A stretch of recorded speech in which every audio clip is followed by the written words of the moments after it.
American Exchange Bank, right here in Lindsay, is a locally owned and operated community bank that believes in just that, you, a community of fellow leopards. We love our customers. We feel very grateful for each one. So if you are looking for a safe place to put your money, need help achieving that next dream project, or are simply looking for a different banking experience, give us a call at 405-756-3101. We look forward to serving you each day. Member FDIC and Equal Housing Lender. We are live. Hey, good evening, everyone. Welcome to Leopard Arena here on the campus of Lindsay High School. As we are in the final seconds of the boys' game between Chickasha and Plainview that will lead us up to the start of the Lindsay Leopardette game against the Plainview girls. And we're getting extended seconds here down the stretch. This was Chickasha kind of got out to a decent double-digit lead there in the first half, and Plainview in that third quarter managed to pull it back in, make it close, and then down the stretch, Chickasha's hit some free throws and made some things to pull it back out. They are right now up by 7 at 46-39. But we'll catch the end of this while we kind of get you set up for Lindsay, Leopardette, and Leopard basketball. My name is Greg Peary, by the way. Glad you're here with us as we get prepared to bring you Lindsay basketball and finally getting the Charles K. Hately Classic underway just 2 days late, thanks to Mother Nature and some snowfall. But alongside of Glenn Shoemake, we've got J.D. Scruggs up there. Wow. On the live stream is a big three-point basket, drops from Plainview from out near the logo.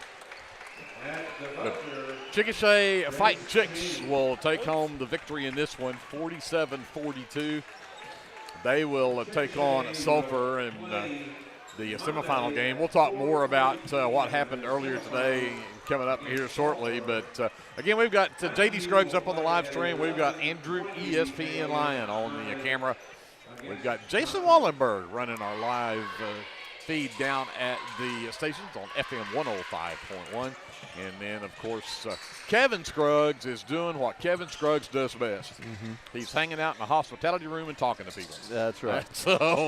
But Glenn, again, this tournament getting started late, and it's going to be weird. We'll play today, play the second round on Monday, and then the final round will be played on Wednesday. Right. Have to skip Tuesday, obviously, because of games that would have already been scheduled. Leopards and Leopardettes actually don't have a game on Tuesday this week. Right. But other teams that would be playing here will. So we'll play the final round of this on Wednesday. But Leopardettes draw Plainview for their first-round matchup. Plainview girls come in 4-2 on the season. And this is a very young Plainview team. Only one senior on the team. A handful of sophomores and juniors, but watching what little film I did get to watch on Plainview, they may be young, but they're not afraid of anybody. Right, yeah. Sometimes with youth, they just don't know yet. They don't know they should be afraid. Right, they don't know they're supposed to be afraid, and sometimes that is a blessing and a half. They just go out and play, and if you get them to play hard and play smart, then it's really fun to watch. But hopefully the Leopardettes, with their senior leadership and as well as they've been playing, particularly on the defensive side, I think that they're going to put the fear of God in the Plainview Lady Indians. Well, again, Plainview 4-2 coming in. They started their season off playing at Durant, which was the number 16 ranked team in 5A. And lose that one. But then they go play the Wynnewood tournament and won that tournament. They beat Harding Fine Arts by 40, beat Crossing Christian in the semifinal game, beat them by 12, and then played Marietta in the finals and beat them by 13, and then turned around and played their last two games before Christmas break. They went to overtime with the Pauls Valley Lady Panthers, 61-57, the final score in that one. They beat Pauls Valley in that game. But then had to play Ada at Ada right before Christmas break and lost that game by 13 at 42-29. But, again, they haven't played since Christmas break. Did not have a game this week scheduled at all. So this is their first game back from that.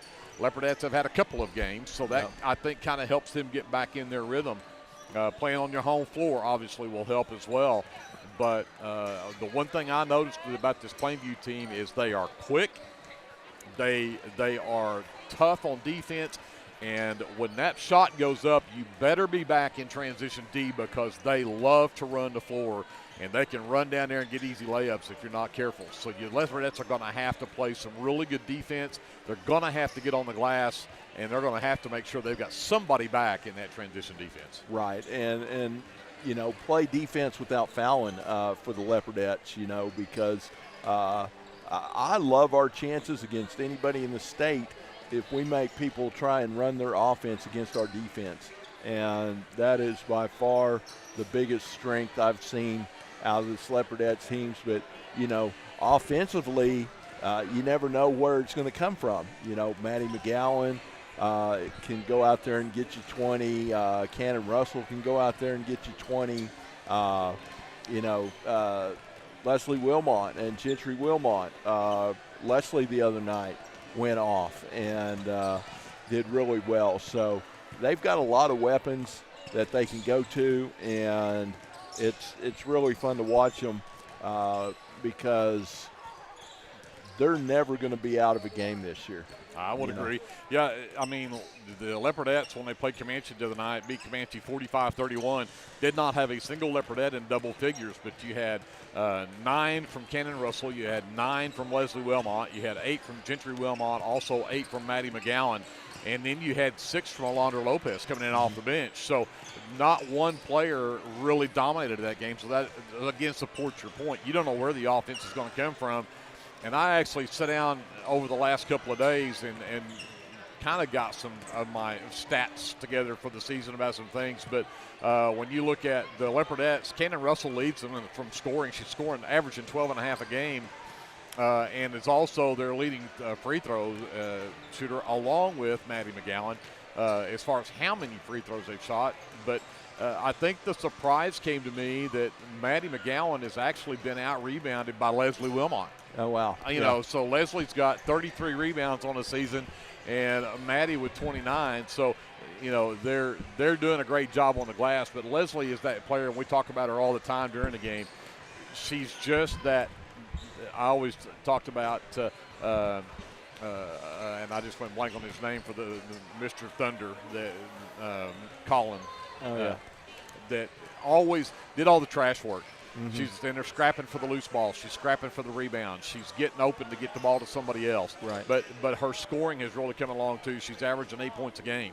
Mm-hmm. So she's not that far out of double digits from there. So I think you do that, it's really going to make a difference. And then, of course, you know, Cannon Russell's averaging right at three-point baskets a game that she's making.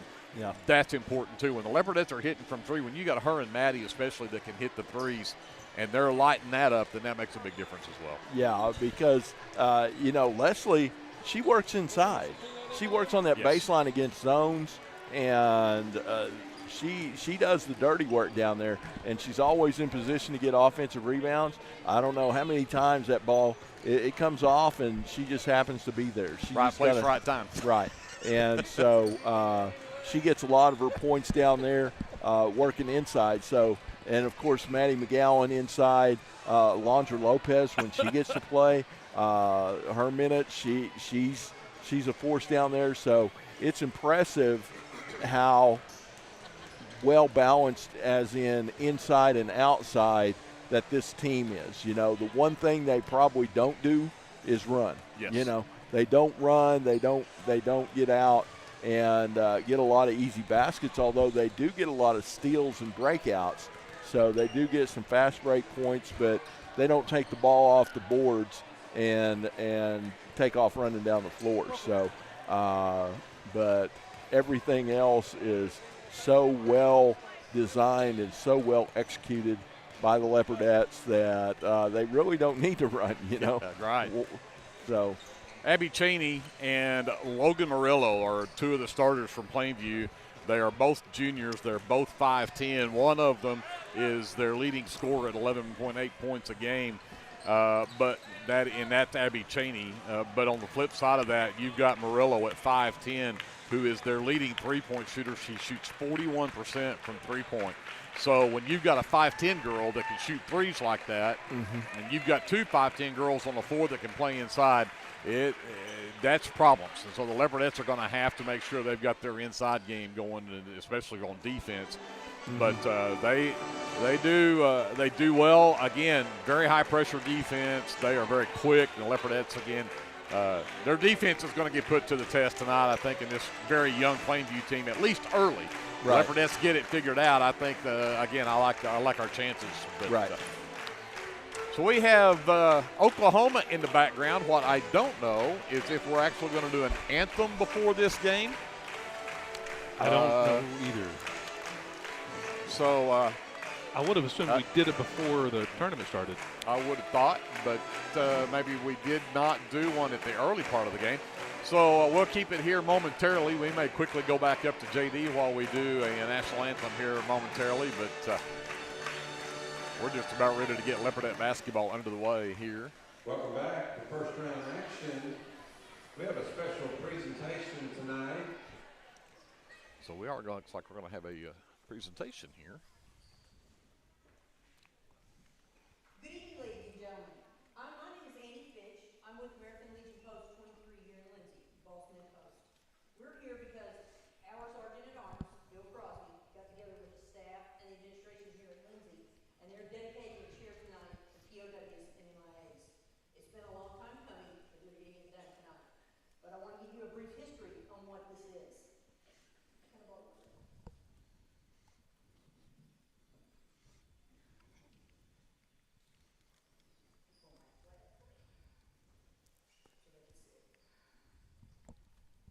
The lady who was instrumental in this flag being created, her name was Mary Hoff.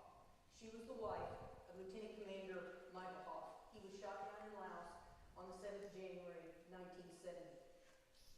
And that was always considered America's forgotten and unknown war. They never sent the body home. They never went looking for him, but she never gave up trying to find him and what happened. Andrew, you see our vets She was instrumental up there on the rail. Come to life and put it in the forefront, bringing it on TV and making everybody understand. She got together with some other ladies, and back then they did it with a rotary phone. They had to call each other. That little woman got together and created not one, soon there was 10, soon there was 100, soon there were very, very many people. There were all the spouses and the mothers of those MIAs and those POWs. She met a lady named Ethel Grubb, who was also the wife of a man who was shot down, Major Grubb. He was an Air Force officer, and he was shot down in North Vietnam. He was considered a POW. They got together, and they became a thorn in the side in Washington, D.C. They created an organization, and they would not let it rest. By 1972, this flag came to them. They got together with anti-flag groups and a man named Heisley, and he created this. He was a pilot in World War II. The color on this flag was what she wanted. She saw the POWs that were coming across the television set that were paraded in front of the cameras. They had on black and white pajamas. She wanted this flag to look just like those prisoners, black and white. It started.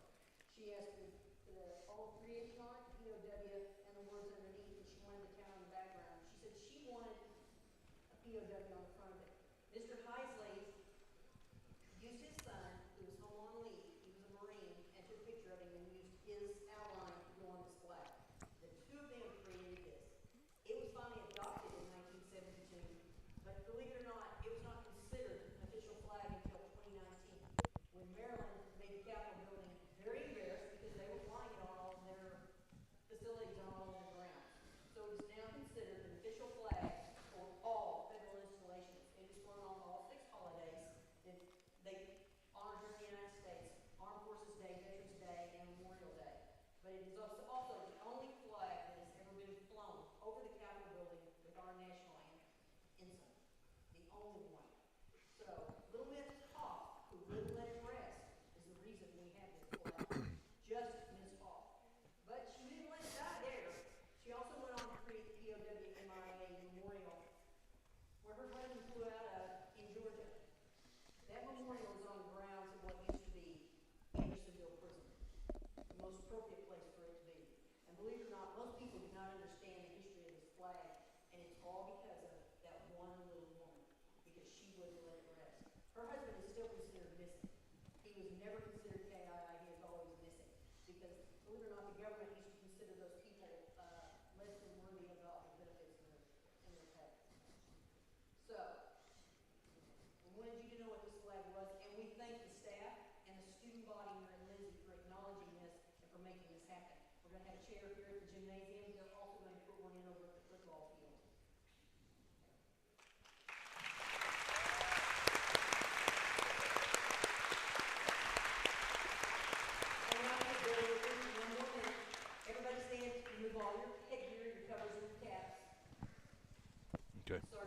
to commercial. Yep. Nice presentation there with the POW flag. We will now have our national anthem. Are you caring for an aging parent or other loved one at home? It's important to know you're not alone. Hi, this is Connie Upton with Abiding Home Health. The people we serve have a variety of needs, of acute illnesses to individuals who require health care assistance to live independently at home. Our goal is to make a difference in the short and long-term care of each patient. For more information, visit us online at abidinghomehealth.com. Abiding Home Health, creating personal, positive changes and transformations. For all your construction needs, give Brad Taylor a call with B&S Construction at 1-405-428-0039. B&S Construction specializes in concrete pads, sidewalks, and metal buildings of all sizes. Call Brad today for a free estimate. The crew at B&S Construction would like to wish the Leopards a safe and successful season. Go Lindsay!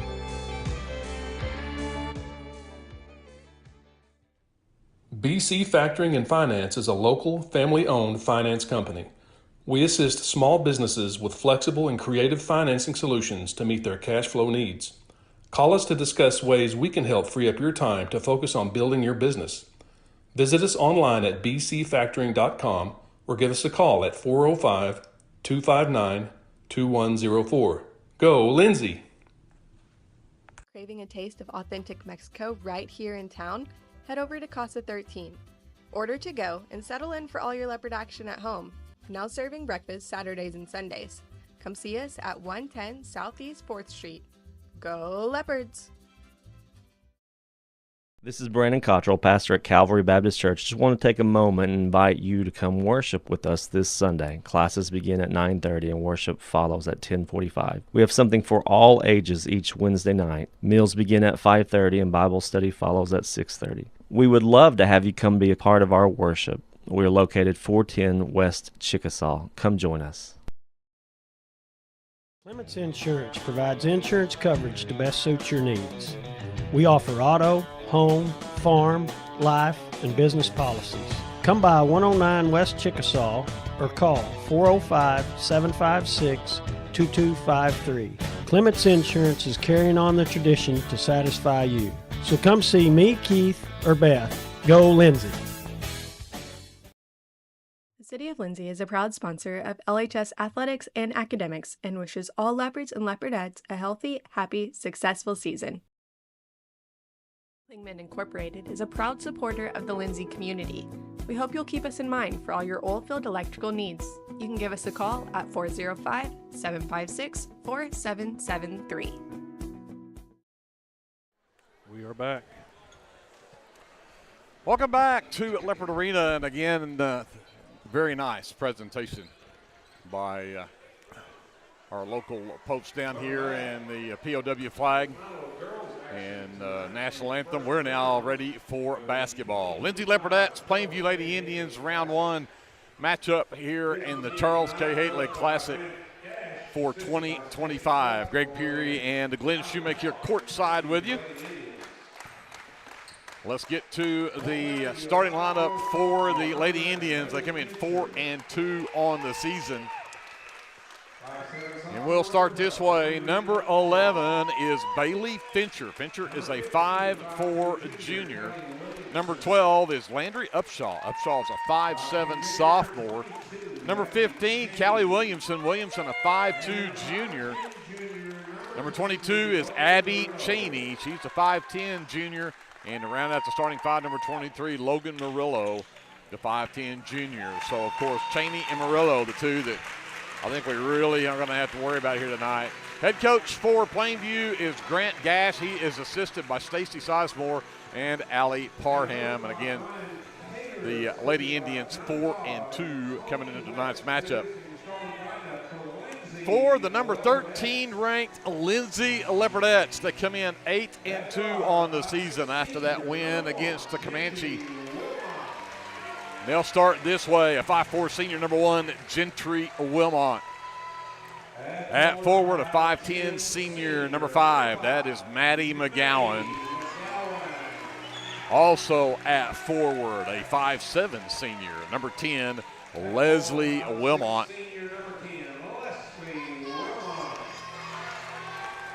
At guard will be a 5'4" senior, number 22, Cannon Russell.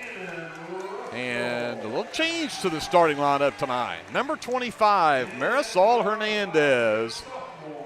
The 5'1" sophomore gets the start tonight against the Plainview Lady Indians. It's a little mix-up tonight with Marisol getting the start tonight instead of Jolie McReynolds, who normally starts with this group. Does she usually have that knee brace, or is that new? Jolie. Yeah. You know, I don't think she's had a knee brace. Maybe she did. I don't remember now. I haven't paid attention. Yeah. I'm wondering if she tweaked it. She looked pretty good jogging off the floor right there, so maybe it was just Marisol impressed. Head coach for the Leopardettes is Brian Cater. He's assisted by Johnny Dodd, Tony West, and Delaney Moore. And again, the Leopardettes 8-2. Gentry Wilmot steps to the center circle to match up against Cheney to tip this one away. And Wilmot actually tips it, but they go right in and quickly to the rack. Williamson comes up with the tip feed. And quickly, Plainview has a 2-0 lead. Yeah, they practice that. You could tell. Wilmot all the way over to Leslie. Gentry to Leslie. Leslie's three's off the mark. Rebound tipped into the hands of Fincher. And here come the Lady Indians. Hernandez. Fincher all the way up the floor. Gives it off to Cheney. Cheney gives it back up to Williamson. Works around the screen from Cheney. Comes up top to Murillo. Murillo pushed out by Gentry. And then threw it away. Went to go back over to Cheney. Cheney had cut to the basket. Turnover, Lady Indians. Leopardettes get it back. There's that tough guard defense, that pressure in your face. You put the ball in front of you, we're going to take it away from you. Leslie over to McGowan, left wing. Gets it all the way into the right corner for Hernandez.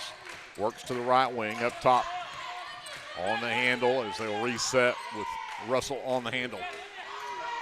Hernandez inside, McGowan double team, but used her height to finally come away with the handle and puts it up and in. Yeah, that's his strength right there. That's all Maddie McGowan. All the way to the right side, handoff to Murillo, comes to the free throw line, and Cheney drives it and leaves it well short, but the offensive board and putback won't drop either. And yet again, there's that hustle. I told you that they were everywhere. Upshaw nearly came up with another one there, but we end up with a jump ball, and Leopardettes with the possession arrow. Yeah, good hustle right there. Good interior defense. Forced up some bad shots from Plainview. So even though they got a drive, they still had a contested shot. Leslie left wing, waits for Cutters to come through. Hernandez between the circles, comes back over right wing to Russell. Russell surveys, back up top. McGowan all alone for three, and it's an air ball. Turnover Leopardettes. We've played nearly 2 minutes here, and it's 2-2. Cheney to inbound. Leopardettes full court man pressure, and Russell knocks the pass away from Fincher out of bounds.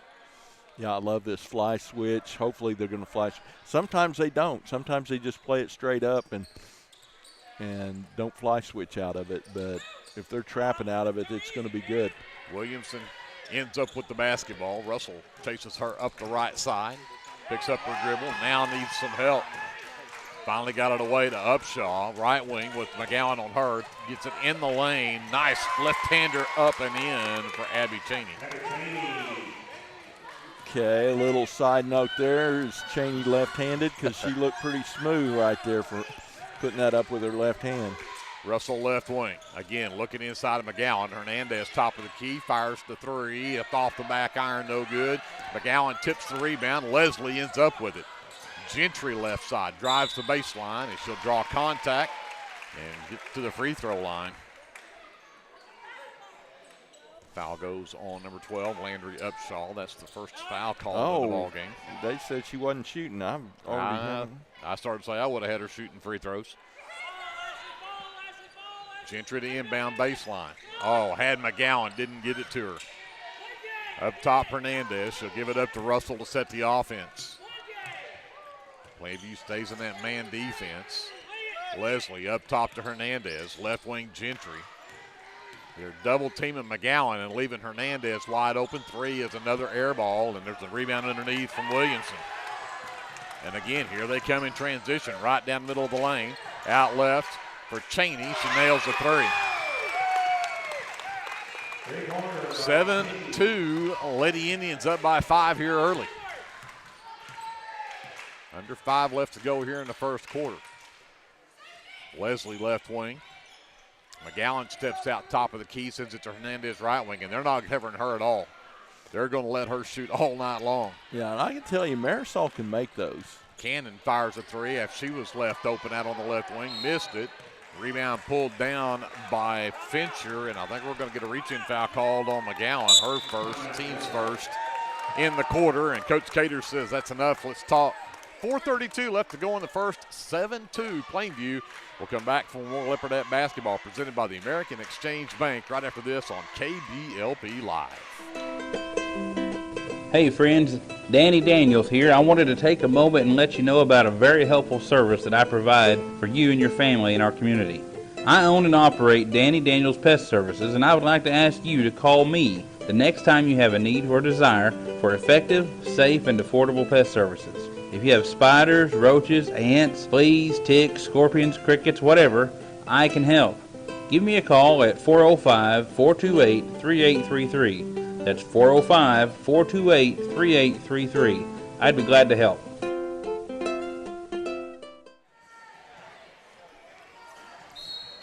.432 left to go here in the first quarter. It is 7-2 Plainview. Leopardettes on defense as Cheney runs the floor and threw it away. Threw it right to McGowan. Second turnover on Plainview as Gentry will bring it up for Lindsay. Leslie has it left wing. Inside McGowan. Triple team gets the backdoor cut from Cannon Russell, who got an easy one. And if they're going to double and triple Maddie on the inside, somebody's going to have to cut to the basket. Yeah, like they're going to. So great look right there from Maddie. Nearly another turnover. Upshaw finally does get a grip on it. Here comes Murillo, stops top of the key. Inside Cheney, right elbow jumper is up, skips out no good. McGowan claims it for the Leopardettes. Yeah, that's a right-handed shot. So Cheney is not left-handed. Tipped pass, but Hernandez hustles and gets it back out to Russell. She'll fire a 3 left wing that's short. Another tipped rebound comes down to the Leopardettes as Gentry gets it to Maddie. Right corner 3 is up and good for Maddie. And that quick, the Leopardettes go on a 5-2 run to tie it at 7. 3.5 left here in the first. Then we get a foul from Hernandez. Her first, team second in the quarter. We're okay. We're okay. Checking in for Plainview will be number 1, Allie Brown. She's a 5'3" sophomore. Also in is number 3, Chloe Conan. She's a 5'6" freshman. Here comes Conan with the basketball. Gets to the free throw line, sends it up top to Murillo. Excuse me, that was Cheney. Williamson drives down, lays it off the glass and in. That's a tough little 6'8" runner from number 15 right there. Leopardettes back down by 2. Top of the key. McGowan hands to Russell behind the McGowan screen. The 3's off the side. There is Hernandez. Fights for another rebound. Russell has it right wing. Leslie trying to post up down low now. Now they give it in, and there's a steal. Oh, my goodness. A lot of contact right there, but the Leopardettes turn it over. And in transition again, you got to get back. Brown gets an easy one, makes it a 4-point Lady Indian lead, 11-7. Yeah, you told them. And there's just as hard a drive right there from Gentry Wilmot that can't get it to drop, but she'll get to the free throw line. Brown's first is the team's second here in the first quarter. And Gentry Wilmot will head to the line for the first free throws of the night.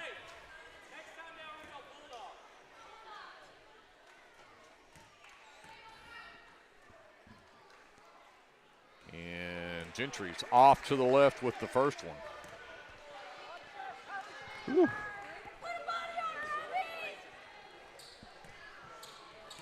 Second one from Gentry on the way, and Gentry Wilmot can't get that one, but Leslie Wilmot, the offensive board, and then threw it away.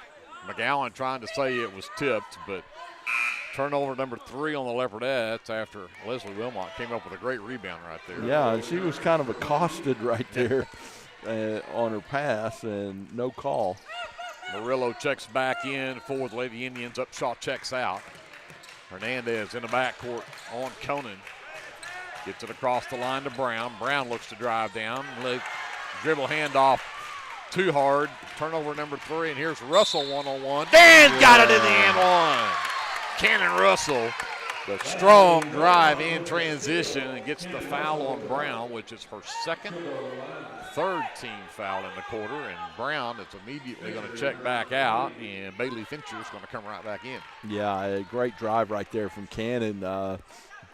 You said they didn't go fast. Yeah, Leslie got it out to her. That was off a steal. Too strong on the free throw from Cannon. And here comes Murillo, and they're going to wave it off and say she traveled with it. That is turnover number 4 now on Plainview with 2:10 left here in the first. It's 11-9, Plainview by 2. Leopardettes with the basketball. Ahead, Gentry. In pass intended inside from McGowan, stolen away. Leopardettes now with 4 turnovers. Conan into the left corner. Williamson, 3 ball on the way, is too strong as an air ball. Cannon Russell the miss. She'll push the other way.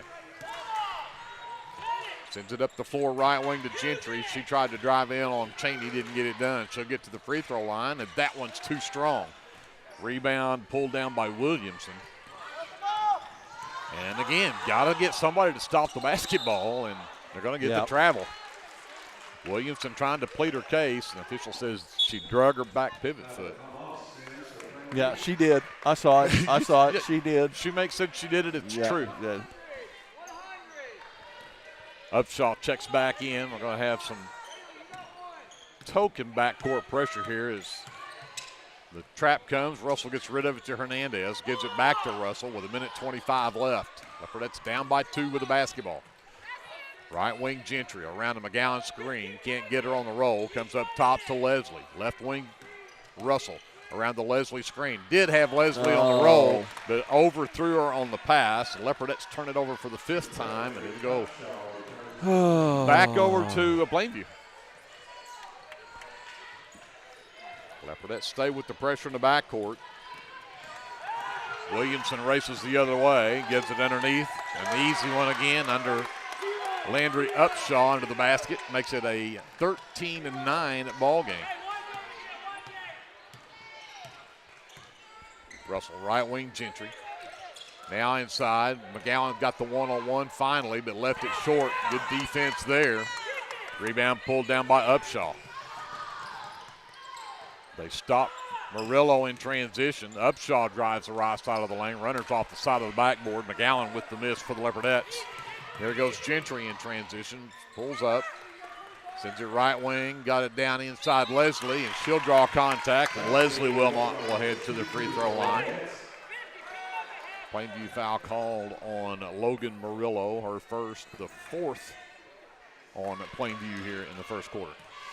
Yeah, and we need these free throws right here. 0 for 4 at the line, or 0 for 3 so far for the Leopardettes. I just jinxed them. It's now 0 for 4. Yeah.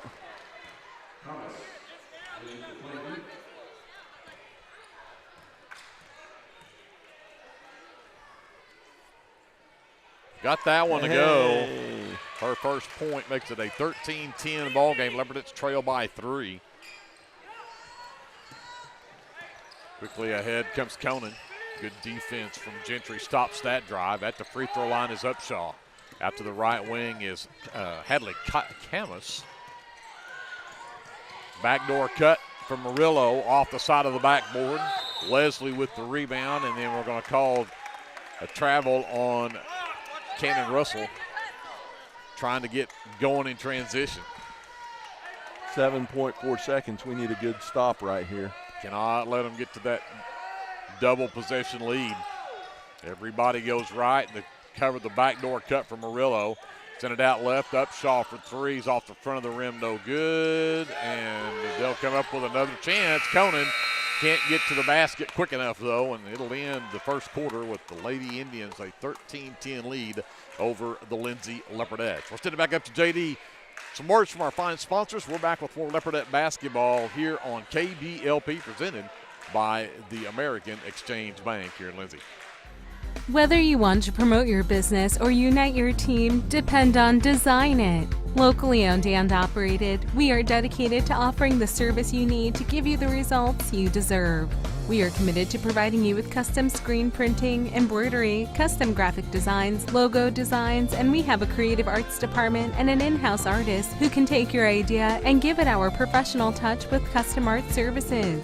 Contact us today.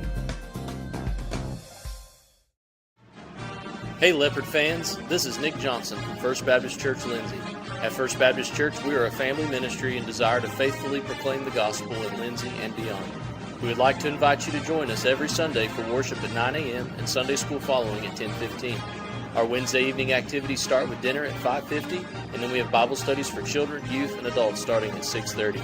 First Baptist Church is proud to support the Lindsay Leopards, and we wish all of our student athletes a successful season. From all of us at First Baptist Church Lindsay, go Leopards! 13-10, Plainview with the lead as we start the second quarter, and Plainview with the basketball. And Conan splits a double team but lost the handle on the basketball. Jolie McReynolds is back in the ball game for the Leopardettes. And by the way, we did get some official word that Jolie did have knee surgery last year. And so she has worn that brace all year. I think, again, the start was just to try to get the speed of Hernandez out there on that point guard. But I think the Leopardettes have realized I think they need the size and the shooting of Jolie in the ballgame worse right now. Absolutely. So Cannon Russell hands off Gentry around the screen from McGowan, gets to the right wing, gives it to McReynolds. McReynolds to McGowan. Oh, had McReynolds on the roll, but did not see her. Pass tipped out of bounds by Plainview, though.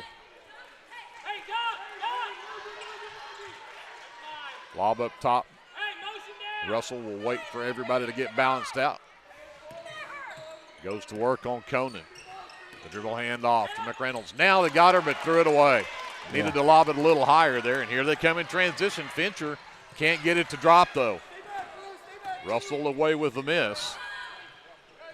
Leslie across the timeline with the basketball. Nearly lost it. Double team, and she'll throw it away. 7 turnovers on the Leopardettes. Yeah, really sloppy. I tell you what, we got to clean that up a lot.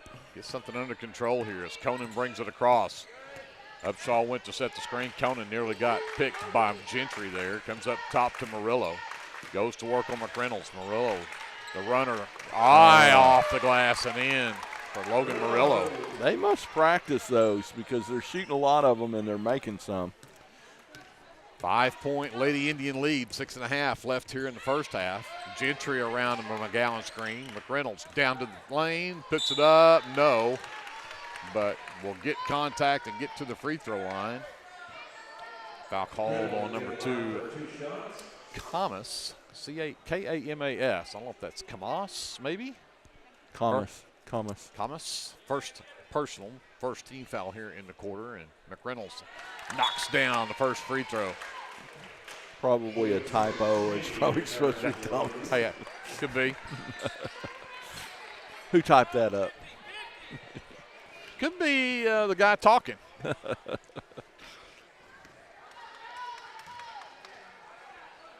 But it is the way it is on their official roster as well. Oh, so yeah. McReynolds 2 for 2 at the line. Makes it a 15-12 ball game, and quickly again. Here comes Williams. And jump ball. Reached in and tied up as Murillo went to drive down. The Leopardettes have the possession arrow. They'll go is turnover number 6 on the Lady Indians. 15-12. Plainview with a 3-point lead. They come to trap Russell. They get it away. Leslie, left wing 3 on the way. No. And rebound pulled down by Cheney. And here they come back. Conan. The Leopardettes do get back in good defense this time. Williamson wanted that 3 really bad. She's out near the half line. Gives it up to Upshaw. Over to Murillo. Right wing to Conan. Conan doesn't even look to shoot. Comes back up top to Williamson. Runner up and good for Williamson. I tell you what, they're pretty good at getting in the lane. Russell into the right corner. McReynolds around the McGowan screen, gets into the lane. McReynolds, left-hander, partially blocked. Murillo with the loose ball.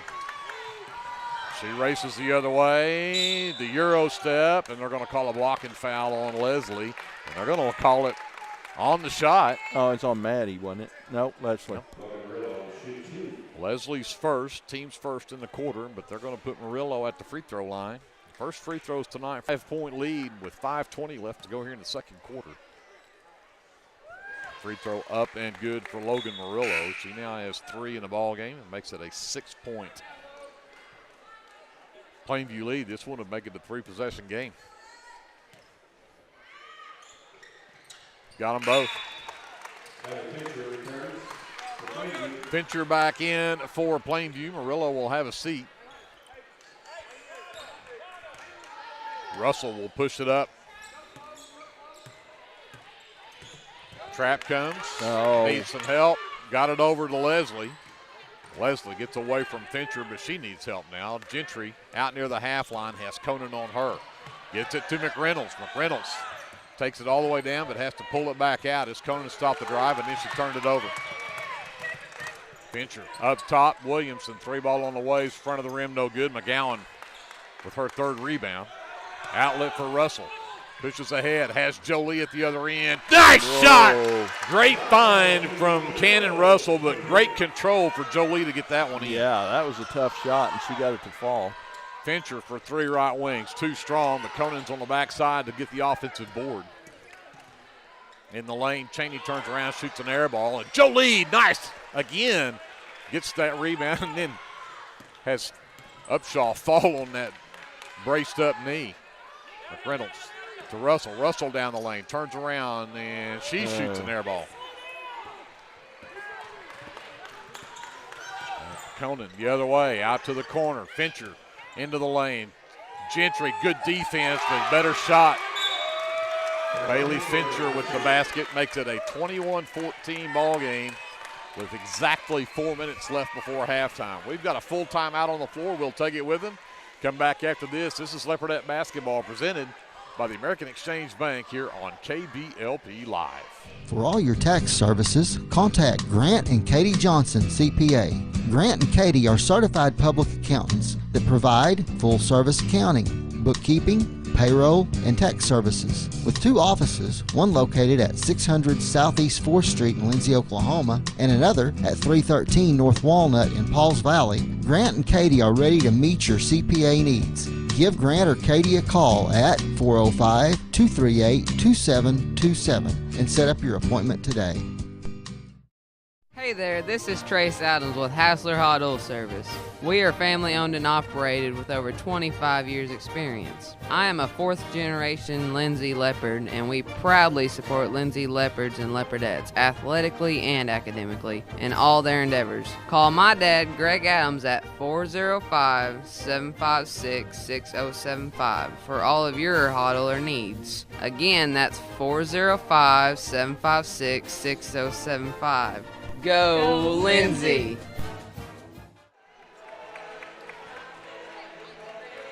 We're exactly halfway through the second quarter, and it has been Plainview so far. They got the opening tip, fed off, and got an easy basket.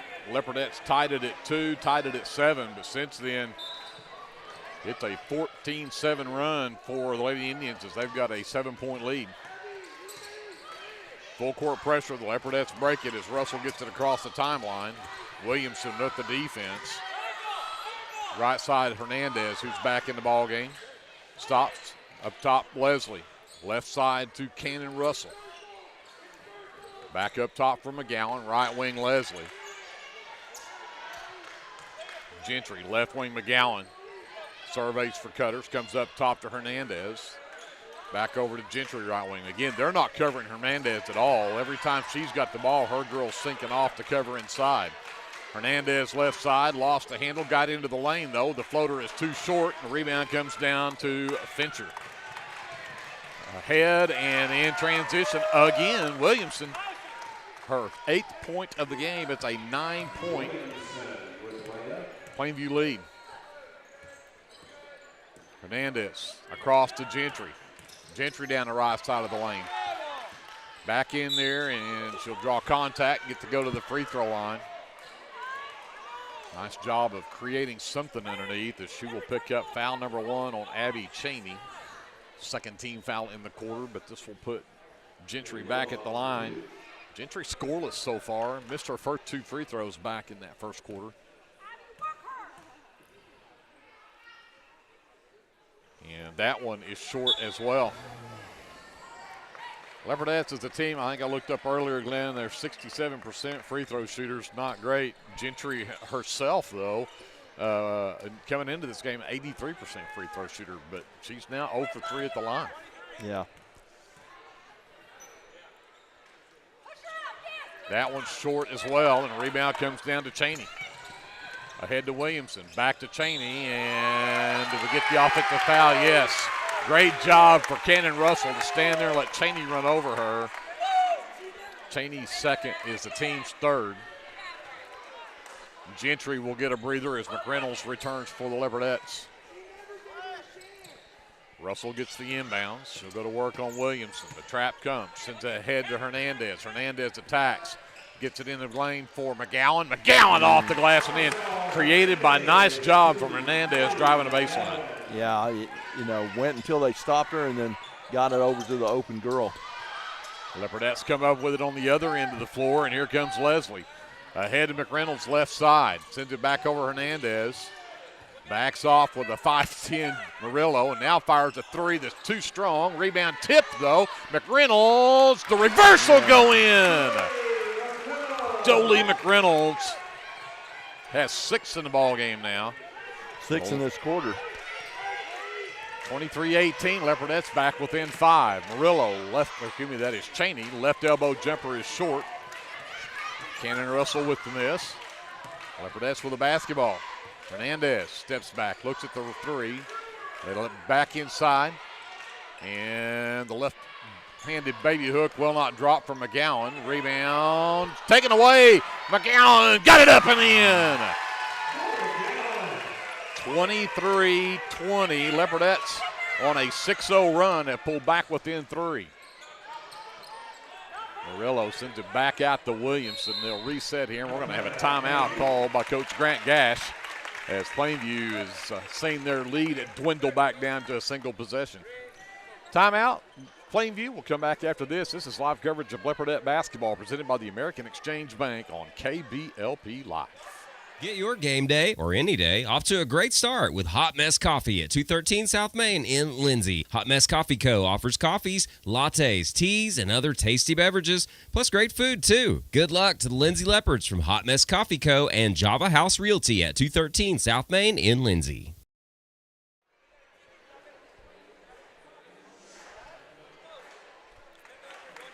.127 left to go here in the second quarter. And the Leopardettes have climbed back in this one. They were down 9 at 23-14, and they've been on a 6-0 run now to pull it back within 3. McReynolds, Hernandez, Russell, Leslie, and McGowan on the floor for the Leopardettes. Murillo, Conan, Williamson, Upshaw, and Camas back out there. Conan looking to inbounds. Pass is tipped, and Conan ends up with it. Then dribbles it backcourt, I thought. They're going to say it was tipped back there. Here comes Camas.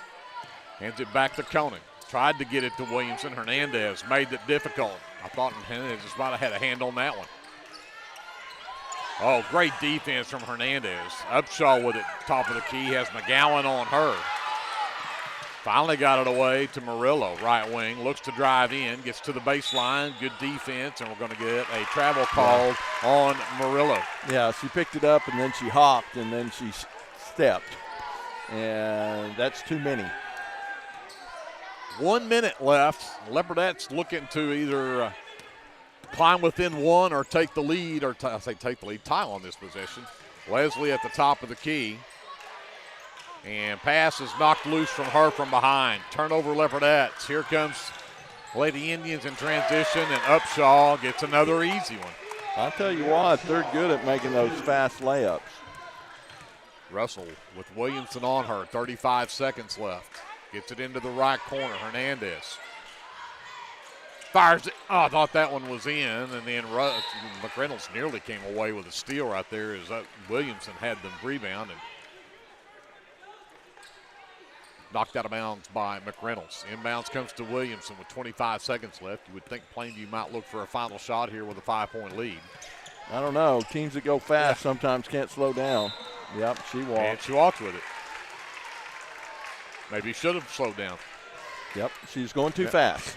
16 seconds left. Leopardettes down by 5. Try to cut into that before halftime here. Russell pushes it up against Williamson. Nearly got it picked. McReynolds lost it, got it back, and then got picked from behind. Left-hander is up and good for Williamson. And the 10th turnover of the game for the Leopardettes turns into a 7-point lead for the Lady Indians here at halftime. 27-20 Plainview here at half. We'll send it up to JD. Glenn and I will figure out our officially unofficial stats from the first half. Be back with more here in your American Exchange Bank halftime show right after this timeout on KBLP Live. Hughes Heat and Air is a family-owned business that serves Lindsay and surrounding areas. Hughes Heat and Air provides service for residential and commercial jobs, including simple repairs and new installations. Hugh and his crew take pride in providing professional, efficient, and reliable work at affordable rates. For your next heat and air project, give Hugh a call at 1-405-756-6399. Good luck, Lindsay.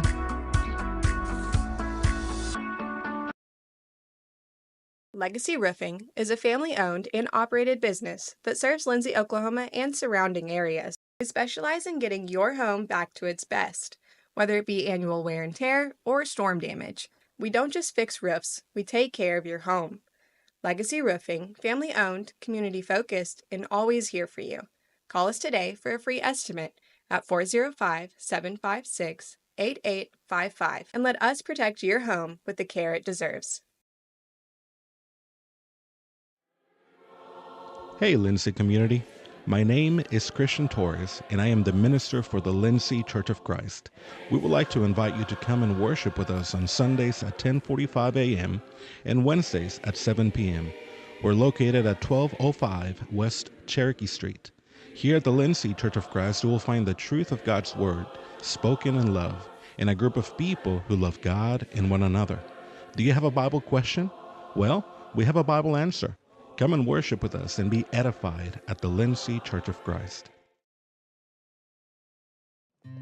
This is Dr. Matt Shelton with Lindsay Family Dentistry. I'm a 1997 graduate of Lindsay High School and have been practicing dentistry in Lindsay since 2006.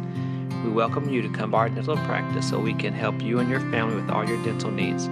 We offer dental services for everyone at every age, from braces to aligners to crowns, bridges, dentures, and implants. Give us a call today at 405-756-4093 or stop by at 102 Southwest 7th Street and let us give you the healthy, beautiful smile you've always dreamed of.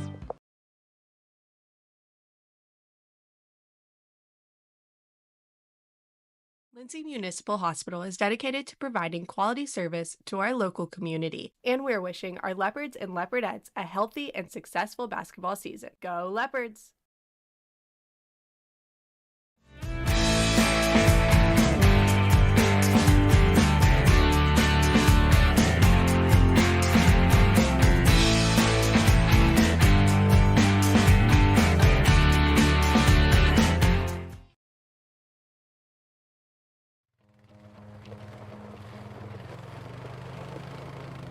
Looking for your next adventure? Head to Morris Motorsports in Chickasha. We carry top brands like Polaris, Can-Am, Kawasaki, and Honda. Plus, we offer a full-service and parts department. Whether it's ATVs, side-by-sides, motorcycles, or accessories, we've got what you're looking for. Visit morrismotorsports.com or give us a call at 405-224-6113. At Morris Motorsports, we don't just sell machines, we sell fun.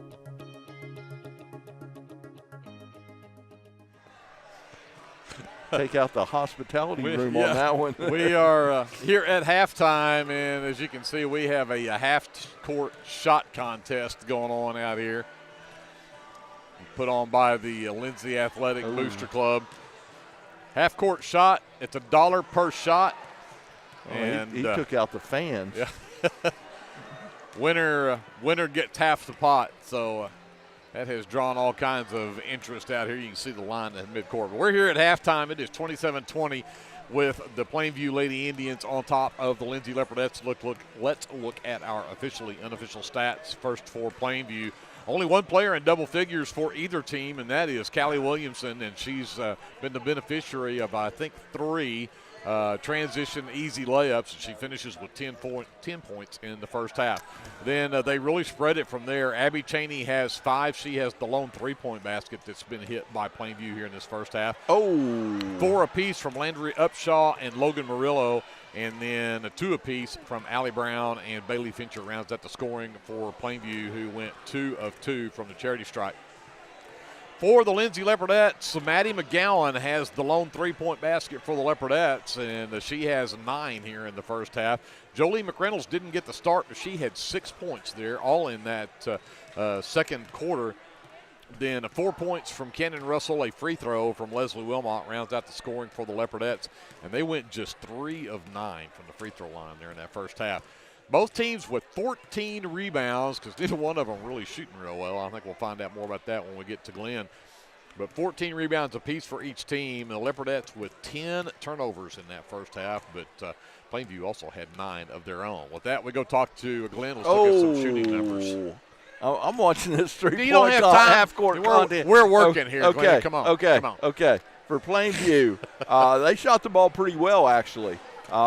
They were 11 for 20 from two-point range and 1 for 6 from three-point range for a total of 12 for 26 from the field for 46%. So not bad at all for Plainview. For Lindsay, just probably the worst shooting night in a while. 7 for 13 from two-point range, which is good. But only 1 for 11 from three-point range for a total of 8 for 24 for 33%. So, not good shooting from the Leopardettes. Of course, Plainview, we have made them take some tough shots. We really have. They've been what I call running layups from outside the lane, but too many fast break points off of steals. Yes. And we can't be turning the ball over as much as we turned the ball over that first half, because especially with a team that's looking to get out and run and giving up easy layups, or not easy layups. A lot of times we get back and contest the layup, but they still end up making it, and so it's kind of a tough deal for the Leopardettes on those turnovers. So clean those turnovers up, start hitting a few threes, and good things will happen. All right, I'll get out of here quickly. Andrew, get out here. So Cater and I are we're comparing drip here. So we're going to get this shot in here. Keaton and Elena and the kids bought me these shoes for Christmas, and I was comparing them to Coach Cater's, and we decided we're going to give the viewers online, which one's got the better drip here? Yeah. Is it Cater? Is it Greg? I mean, we're going to have to see. So yeah. And no, Andrew, you don't get to vote. We got 1 vote for Cater already. 1 vote for Cater already? But we talked about that. I was talking about how much I liked his shoes. I said, but I didn't like them as well as I liked mine. And he says, I kind of like yours. Yeah. So we decided we're going to compare drip here and see which one's better. Yep. I had to learn what drip means by watching the Thunder games. Yeah. Well, you go to the Thunder game, a lot of times they'll do that and they'll show the kicks. That's what I always heard them called. Yeah. The kicks that are worn by the players, but they call it drip. Yeah. So or product. A lot of times when you're part of a sports team, you get a lot of free pullovers, hoodies, shirts, sweatpants, shorts, and shoes, and you call that product. If it's a baseball team, you get hats. So always asking my college coaching buddies for some product. I want some product. Give me some product. So I do like Cater's shoes. Yeah. His are Nike Airs, mine are Nike Dunks. So, we'll see. Yep. That is your official end of the American Exchange Bank halftime show here at Leopard Arena, round 1 of the Charles K. Haitley Classic. And the Leopardettes down by 7 here at halftime, and unfortunately it is Plainview basketball to get the second half underway. Mm-hmm. Yep, we need to get some stops early and see if we can get the lead. I think if we get the lead, this young team for Plainview will panic. Hernandez did a good job of denying the ball to Williamson, but she finally does get it. It's knocked away underneath, and Russell could have had that, didn't know it was loose. Was too busy watching Fincher. Williamson does get it back. Great defense. Now here goes Cheney, and knocked loose by Wilmot. Has to retreat. And Williamson can't come up with it. Gentry ahead to Hernandez. She'll have to circle back out. But the Leopardettes force a turnover, and then we're going to get Upshaw coming up over the back of McGowan on that inlet pass. And so Upshaw picks up the first foul of the second half. It's her second personal. Yeah, they called it a hold. It's more of a push. Yeah. Pushed her out of the way and tapped the ball away. Gentry's pass stolen away. Cannot get it over the 5'10 Cheney. And again, that is I think the fourth fast break layup for Callie Williamson. Yeah, and again, mark that on your stat sheet. That's a steal. Yes. A steal, and they get the run out. We can't be having those turnovers. Hernandez gets to the free throw line. Jumper from there is too strong. Rebound comes down to Upshaw. Fincher will push it up.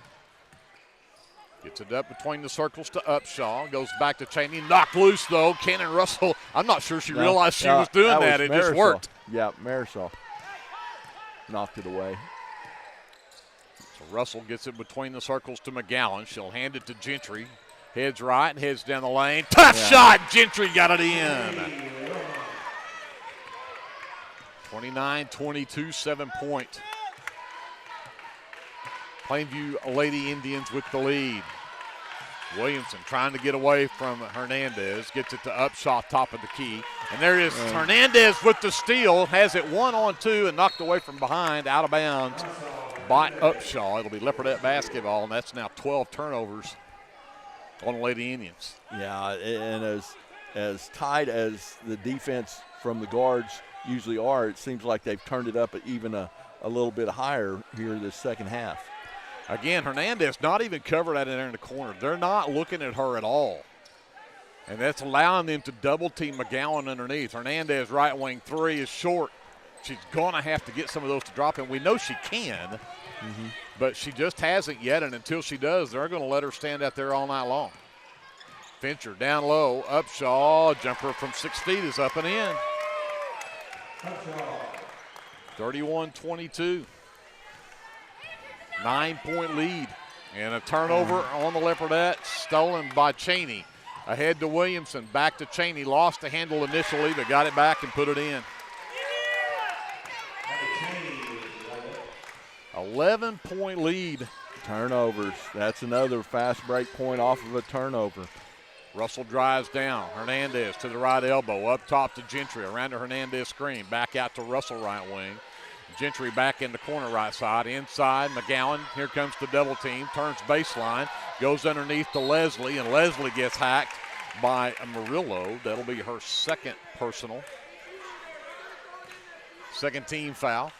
Yeah, good job by Maddie recognizing the double and then looking on that backside. And good job by Leslie getting position to get the ball. Leslie at the line to shoot two. The first one will rattle in for her. Cuts it to a 10-point lead. Brown checks back in as Fincher checks out for the Lady Indians.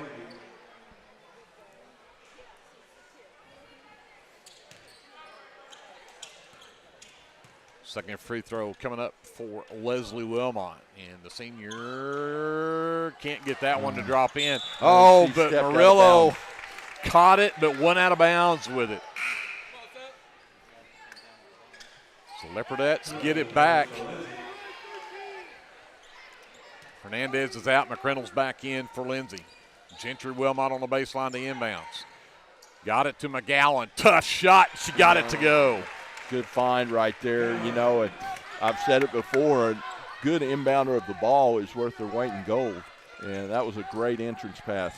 Leopardettes back within 8 now. 5 minutes left in the third. Williamson drives down the backdoor cut from Murillo. Threw it away inside, but it ends up in the hands of Upshaw. From the free throw line, she cannot get it to drop. McReynolds with a big sky rebound. Here comes Russell. Goes to the high post to Leslie. Cannot get it to McGowan. It's stolen away from behind. We'll get a jump ball called, and possession arrow belongs to the Leopardettes. We get lucky there. You get used to that. You think people are just going to stand behind you and let you just stand there and hold that ball out there and wait for cutters, and you're going to have to be aware that they're coming around to get that ball. Yeah, especially Williamson. She's going out, and thank goodness. Conan is back in to replace her. They'll get it up to the top of the key. McGowan, the backdoor cut from Russell, stripped from behind, but Russell will get to the free throw line for 2. Cannon fouled by number 3. That is Chloe Conan's first, but that's the third team foul here on Plainview in this third quarter. 4:32 left in the third. Russell to the line to shoot 2, and that one rattles in for her. Gives her 5 in the ball game now. Leopardettes within 7. And make it 6 as Cannon goes 2 for 2 at the line. Here comes Conan. Leopardettes bring the trap. Got her stopped, and she threw it away. Trap does exactly what it's supposed to do, which is give Cannon Russell an easy one at the other end of the floor from Leslie Wilmot. Yeah, great job of anticipating right there by Leslie and getting that steal. This time they get it across. Baseline jumper, though, up and good for Upshaw. That was a great shot right there. Yeah. Back to a 6-point lead. We go under 4 minutes here in the third. McGowan top of the key. Hands to McReynolds. She works right to left. Comes left wing to Russell. Russell to the elbow underneath. McGowan goes right, comes back left and puts it up and in. McGowan now with 13 in the ball game. 35-31. Leopardettes down by 4 to the high post. Brown, left wing 3 for Cheney is up and good. Her second of the game. She's now in double figures with 10. And just like that, it's back to a 7-point game. Yeah, that's what those 3-pointers can do for you. Russell around the McGowan screen. Comes up top between the circles to Gentry. Works back right wing. The dribble handoff. McGowan into the lane. Gets bumped by Conan. Now needs some help. Gets it to McReynolds, who works around the screen from Leslie. And hands it back to Russell. Inside, McGowan.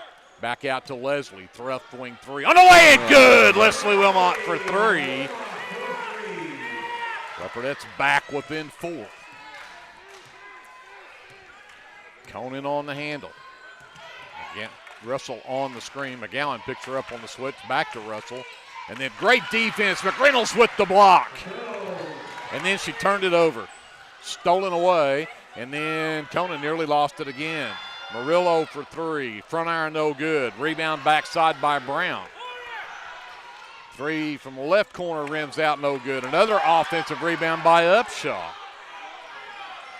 Murillo goes baseline, bumped by Leslie, and Leslie Wilmot's going to pick up her second personal. First team foul in the quarter, but Coach Cater is going to take a timeout and talk about this one. 38-34, Plainview by 4, 2:21 left in the third. We'll take a timeout with them, come back to Leopard Arena after this. This is Leopardette basketball presented by the American Exchange Bank on KBLP Live. Capturing all your special moments is such a blessing to me, from running down the ball field to walking down the aisle. Call or text Photography Blessings by Lacey for all your photography needs. 405-428-0305. Go Leopards and Leopardettes.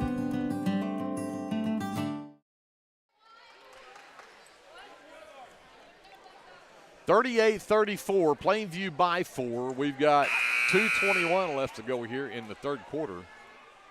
Leopardettes had climbed back in it a couple of times, and we've seen a couple of threes, that a couple of turnovers, and give it back to them and get some Varsity. It's just been the kind of back and forth here in this third.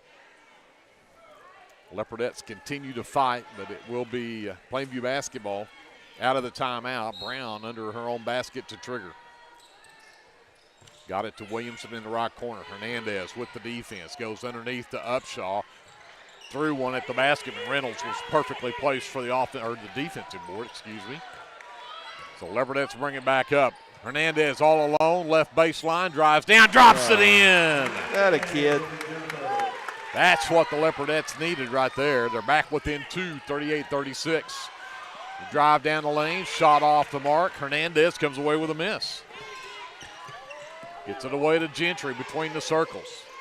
McReynolds right wing, inside McGowan. Turns baseline, goes up. Strong puts it in, and the Leopardettes have tied it up. 1:35 left in the third. We have a tie ball game. Williamson drives down. Defense block by McGowan. Yeah, they've really shut down Williamson here in this third quarter, and that's really helped. And Williamson just put two hands in the back of Hernandez and picked up the foul. Just as her first, fourth team foul. And Andrews said it on the headset. She's tired and she's frustrated. And that's Williamson. He is a junior, but Leslie inside. McGowan passes knocked loose. Leopardettes turn it over. 15 in the ballgame now. Nearly got it back. But here comes Upshaw with the baseball pass at the other end, and Leslie comes away with the steal. Leopardettes race the other way. Inside, McGowan can't get it to drop. Gentry with the miss, and then she's fouled on her putback attempt.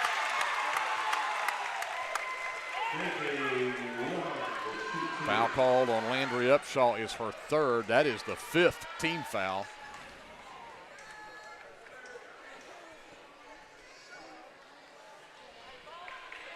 And at the line, Gentry Wilmot to shoot two. The Leopardettes a chance to take their first lead of the game here. And she knocks it down.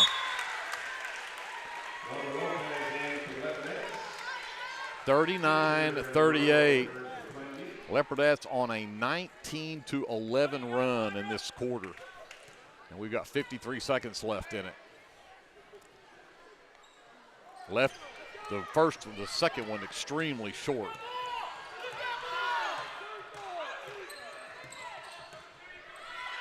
Fincher has picked up her dribble, got it away to Upshaw. They trap her. I missed the longer Lopez get in. Leopardettes with the steal. Russell lets Upshaw go by, puts it up and in.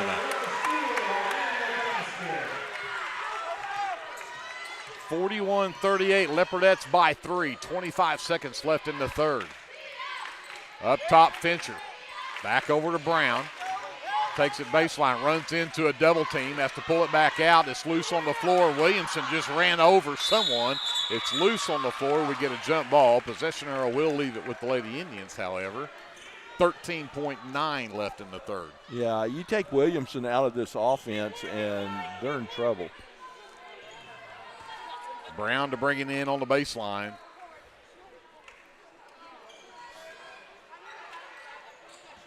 Fincher, low post, right side, tough shot, but drew contact. And Fincher will go to the free throw line. Foul on the Leopardettes comes against Gentry Wilmot. Just her first, only the second team foul. But because that one was on the shot, that will put Fincher at the line. Bear pointing out that the Lady Indians only shot 2 free throws in the first half, and this is their first one in the second half. And it was short. Fincher's second one on the way. That one's also short. Cannon Russell has the miss, has time.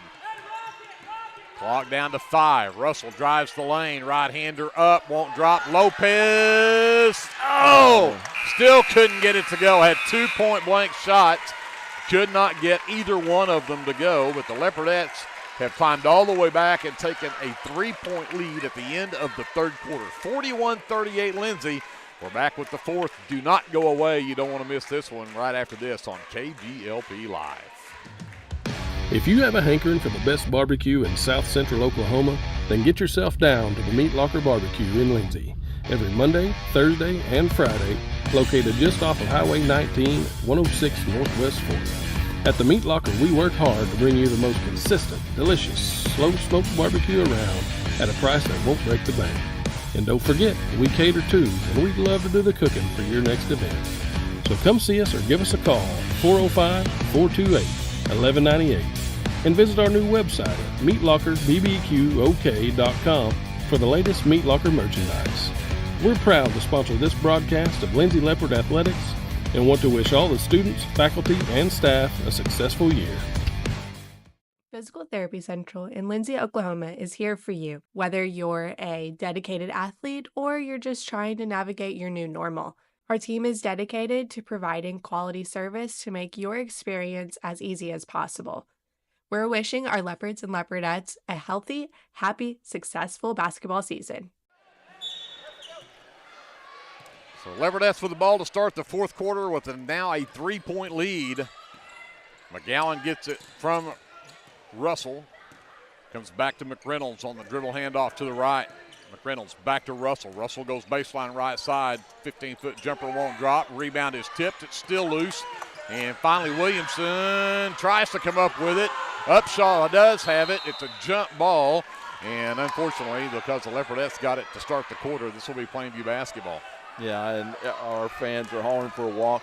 That's not a walk. You can slide all the way across the floor as long as your feet don't hit the floor. So that is not a walk. So Williamson on the handle. Works around the screen from Fincher. Flops it in the corner to Murillo. Back up top to Fincher. Cheney now. Looking to drive the right side of the lane. Cut off by Gentry. Up top, Upshaw. Out to the right wing for Fincher. Fincher can't drive in. Got it back to Williamson, and we'll get a reach-in foul called on the Leopardettes on that pass as McReynolds picks up her first personal.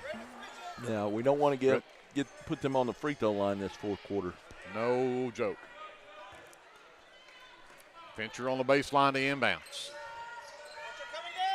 Murillo gets it baseline right side. Picked up by Leslie. Pushes it out to the corner, and she double dribbled it. 17 turnovers in the ball game now on Plainview, and the Leopardettes get it back with a 3-point lead. Here comes the full court pressure. Russell avoids the trap, gets it across to Gentry. Works this left side, gets into the lane. Gentry, the scoop shot up and in. Gentry Wilmot puts the Leopardettes up by 5. Here comes Plainview quickly. Murillo traveled with it. Coach Gash doing his best to try to convince them otherwise, but that is great defense again, forcing the turnover as Williamson knocks it away from Russell, but she gets it back. Gentry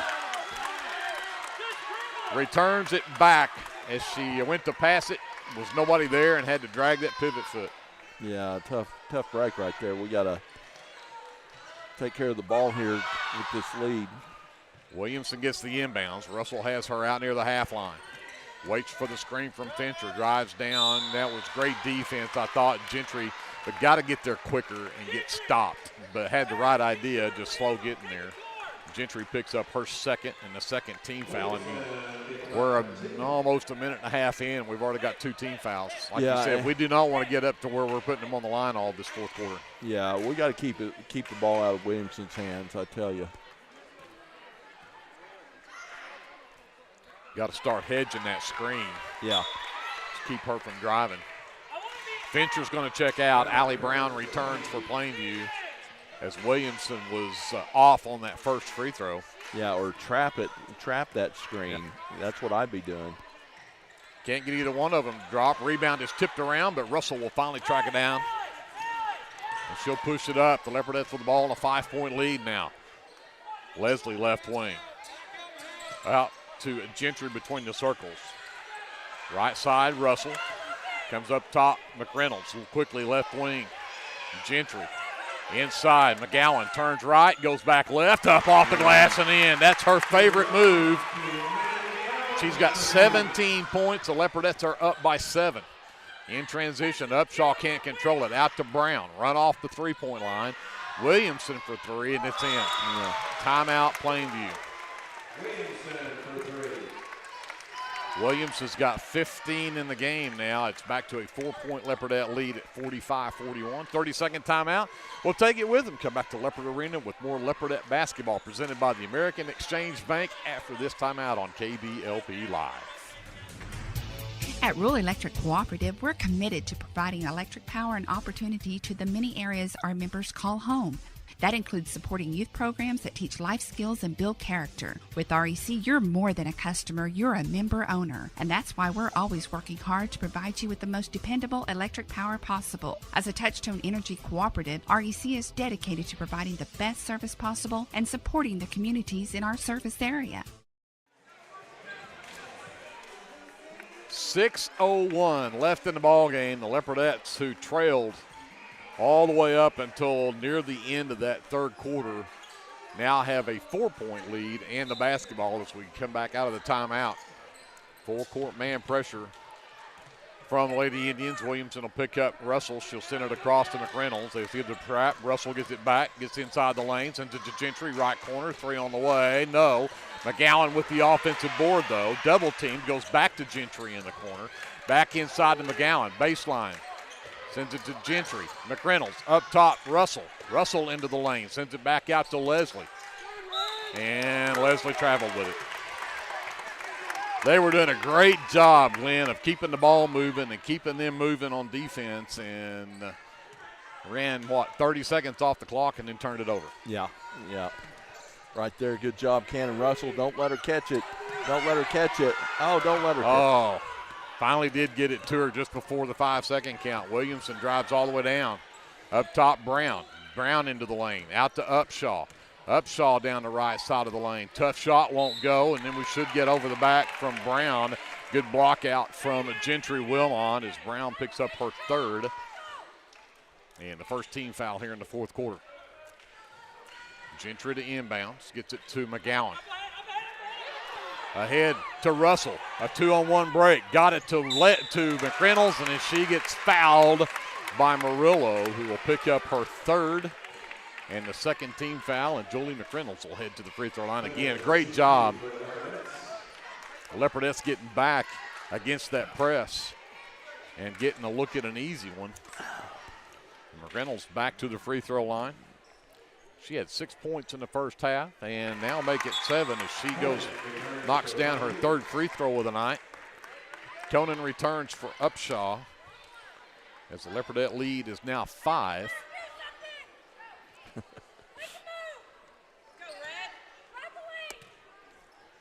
McReynolds, second one on the way. That one's too strong, but Gentry Wilmot tips the rebound to Leslie and gets it back out to Russell left wing. Back to Gentry left corner.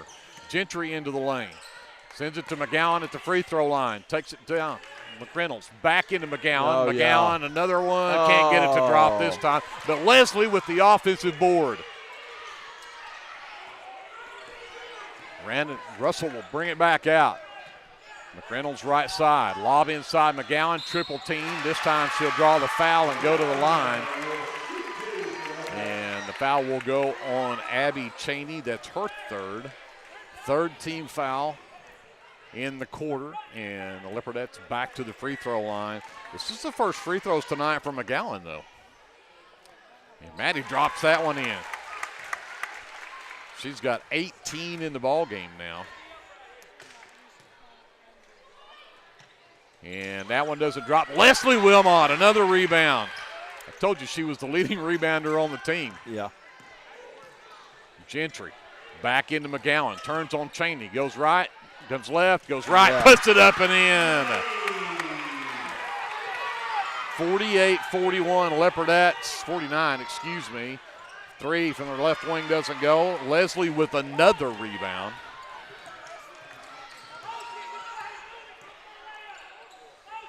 We'd be going hoot owl right now. Russell left corner, 4 minutes and 14 seconds left.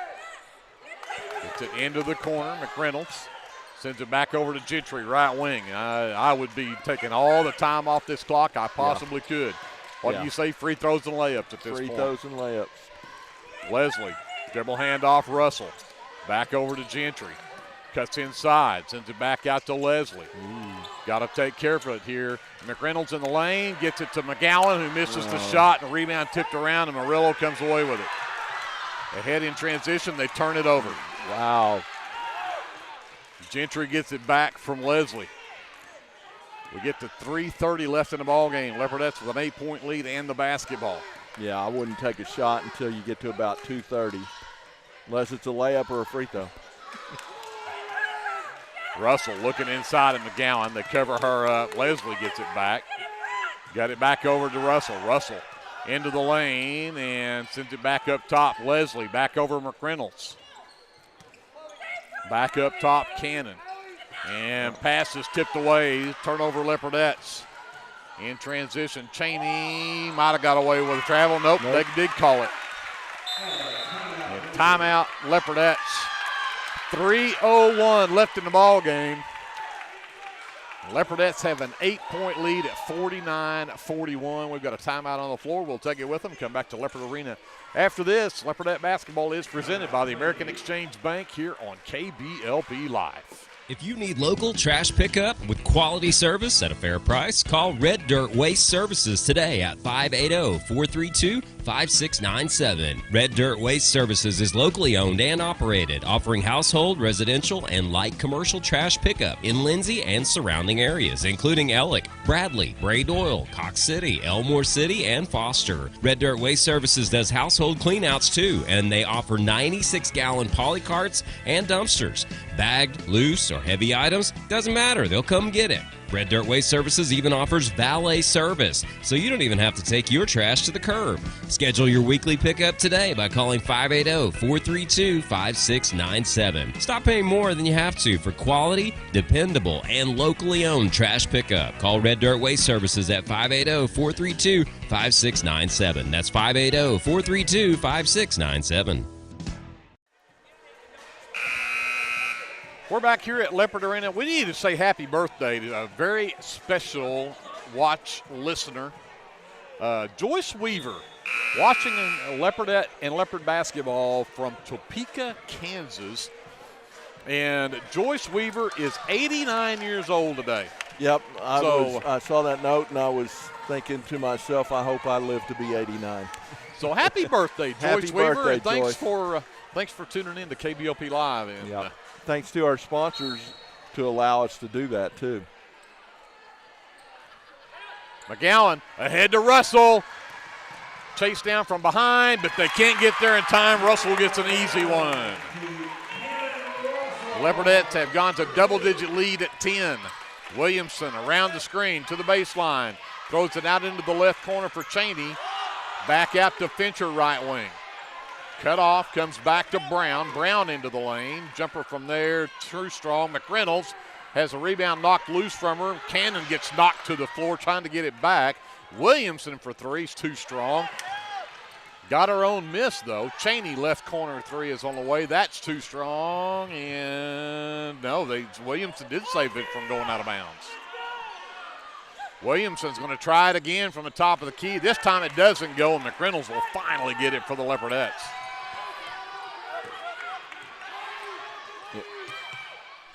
Gentry to Leslie left side. Skip pass up top. Russell. Russell trapped, gets it away to Gentry. Gentry gets away from the double team, gets it back to Russell. Russell drives down, back out to Gentry. Gentry nearly has it stolen away, but we'll get whistles and foul, and I believe this is going to go on Williamson. And that will be foul number 2 on Callie Williamson, but the fourth team foul means it's not free throws yet. 1:43 left in the game. The Leopardettes with the ball in a 10-point lead. And Williamson picks up number 3, and that will put the Leopardettes in the bonus, and Cannon Russell should be headed to the free throw line. Yeah, and, at this point, if they're going to start fouling, then you need to know who your best free throw shooter is. And somebody should have put those stats together, would know that information, right? Yep. And I got to find which one of my stat sheets is here. As Cannon goes to the line, knocks down free throw number 1. I feel very comfortable with Cannon on the line. I would agree with that. Russell is an 85% free throw shooter. Yep. She and Gentry Wilmot lead the Leopardettes in the plus 80% category. Cannon knocks down both of them. 53-41 Leopardettes. This was an 8-0 run, by the way, right here. Leopardettes had a 4-point lead at 45-41, and then they came up with another steal. And Russell will hold up with 1:25 left. Look to run some more clock. Got it underneath to McReynolds, who was wide open and put it in. 55-41. 1:10 left. McReynolds gets around the screen from Brown. Left elbow jumper is way off the mark. Leslie Wilmot has her 7th rebound of the night. Jolie McReynolds down the floor. Gets it to Gentry, back over to Russell, puts it up and in. And the Leopardettes are cruising now on an 11-0 run, a 12-0 run. They now have a 16-point lead with 54 seconds left in the ballgame. Timeout on the floor. We'll take it with them. We'll come back after this. Leopardette basketball presented by the American Exchange Bank on KBLP Live. Do you have your Oklahoma medical marijuana card, or do you need your card? Rusty's can help you with that. We are your local vape shop and dispensary with more than 6 years of service as a modern smoke shop. Rusty's is located 1 block north of Cherokee Street at 204 Northwest 4th Street in Lindsay, and half a mile east of I-35 at 2401 West Grant Street in Pauls Valley. Get your stash at Rusty's. S&H Tank Service is your choice for Lindsay-owned and operated vacuum truck service. S&H Tank Service's fleet is equipped with transports, bobtails, pump and kill trucks rated up to 10,000 psi, plus hot oil units, rock trailers, frac tanks, mud and shell haul-off pits, and soil farming. As Lindsay High School graduates, S&H is proud to support Lindsay schools and all of their student activities. S&H Tank Service would like to wish the Leopards and Leopardettes the best of luck in everything they do. Give S&H a call anytime, 24/7 at 405-756-3121. That's 405-756-3121. And remember, your phone starts our trucks. That's S&H Tank Service of Lindsay.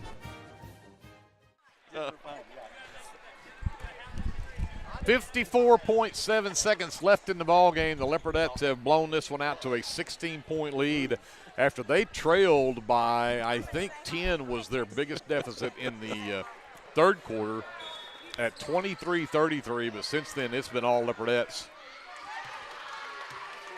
They now have a 16-point lead. Williamson gets around the screen from Upshaw, and then McGowan tips it, but McGowan may have got the worst of that. They give it back to her, and she'll get the basket in transition. 59-41 Leopardettes. 30 seconds left in the ballgame. Williamson into the lane, out to the right wing. Upshaw for three, doesn't go. McReynolds claims rebound number 6. Williamson picks up foul number 4.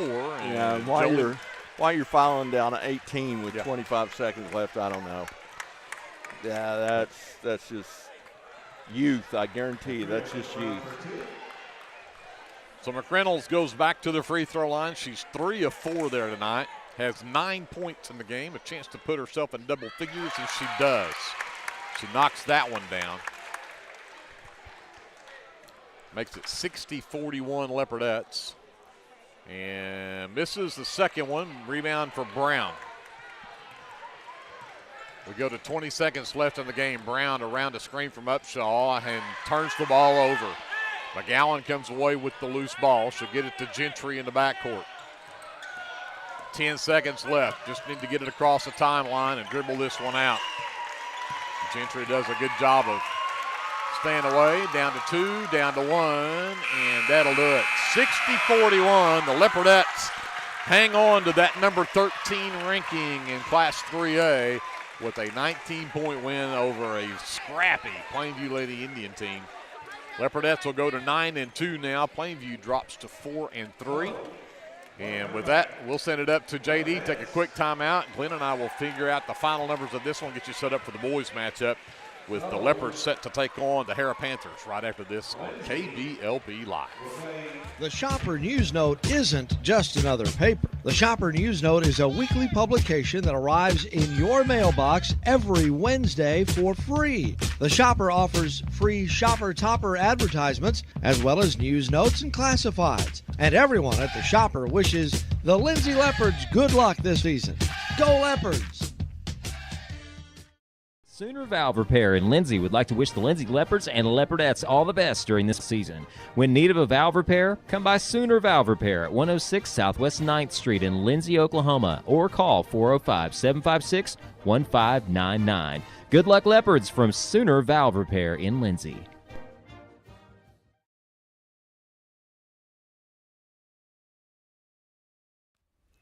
For all your oil-filled electrical needs, call Michael Schirach with SOS Electrical. SOS is a family-owned business that specializes in oil-filled, industrial, and commercial electrical construction and maintenance. No job is too big, no job is too small. Give SOS a call at 1-405-428-1944 today. Good luck, Leopards! At South Central Medical and Resource Center, we strive to provide the highest level of medical care to the communities that we serve. It's our goal to foster and inspire a family atmosphere, and that doesn't just start in our waiting room. That's why South Central Medical and Resource Center is a proud sponsor of Lindsay Athletics and Academics. The team at Streamline Services contributes a great deal of their success to hard work, experience, and above all, a positive health and safety protocol. There is every reason they should be your next phone call for any of your oil and gas swabbing needs. Give Austin Smith a call today at 1-405-756-7763 to see how Streamline Services can help with your project while ensuring safety and professionalism without sacrificing quality work being done. Everyone at Streamline Services wishes the best of luck to everyone at Lindsay Public Schools this year. Go Leopards! Are you tired of doing laundry? Give Sunshine Suds a call and let them do it for you. Sunshine Suds will wash and fold your clothes, and they also offer dry cleaning. Sunshine Suds also does quilting and alterations. Load up that laundry basket and head to Sunshine Suds, located at 107 Southwest 2nd Street in Lindsay, Oklahoma, or give them a call at 405-756-2850.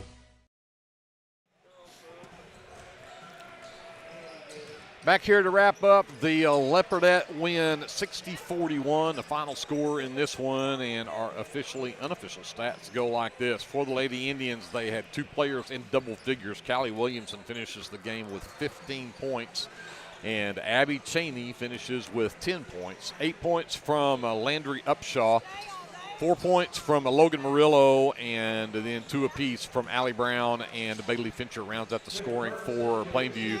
And they did not shoot very many free throws tonight, just 2 of 6 from the charity stripe. They went 0 for 4 from the free throw line in that second half and only went 2 for 2 in the first half, so just 2 for 6 on the night.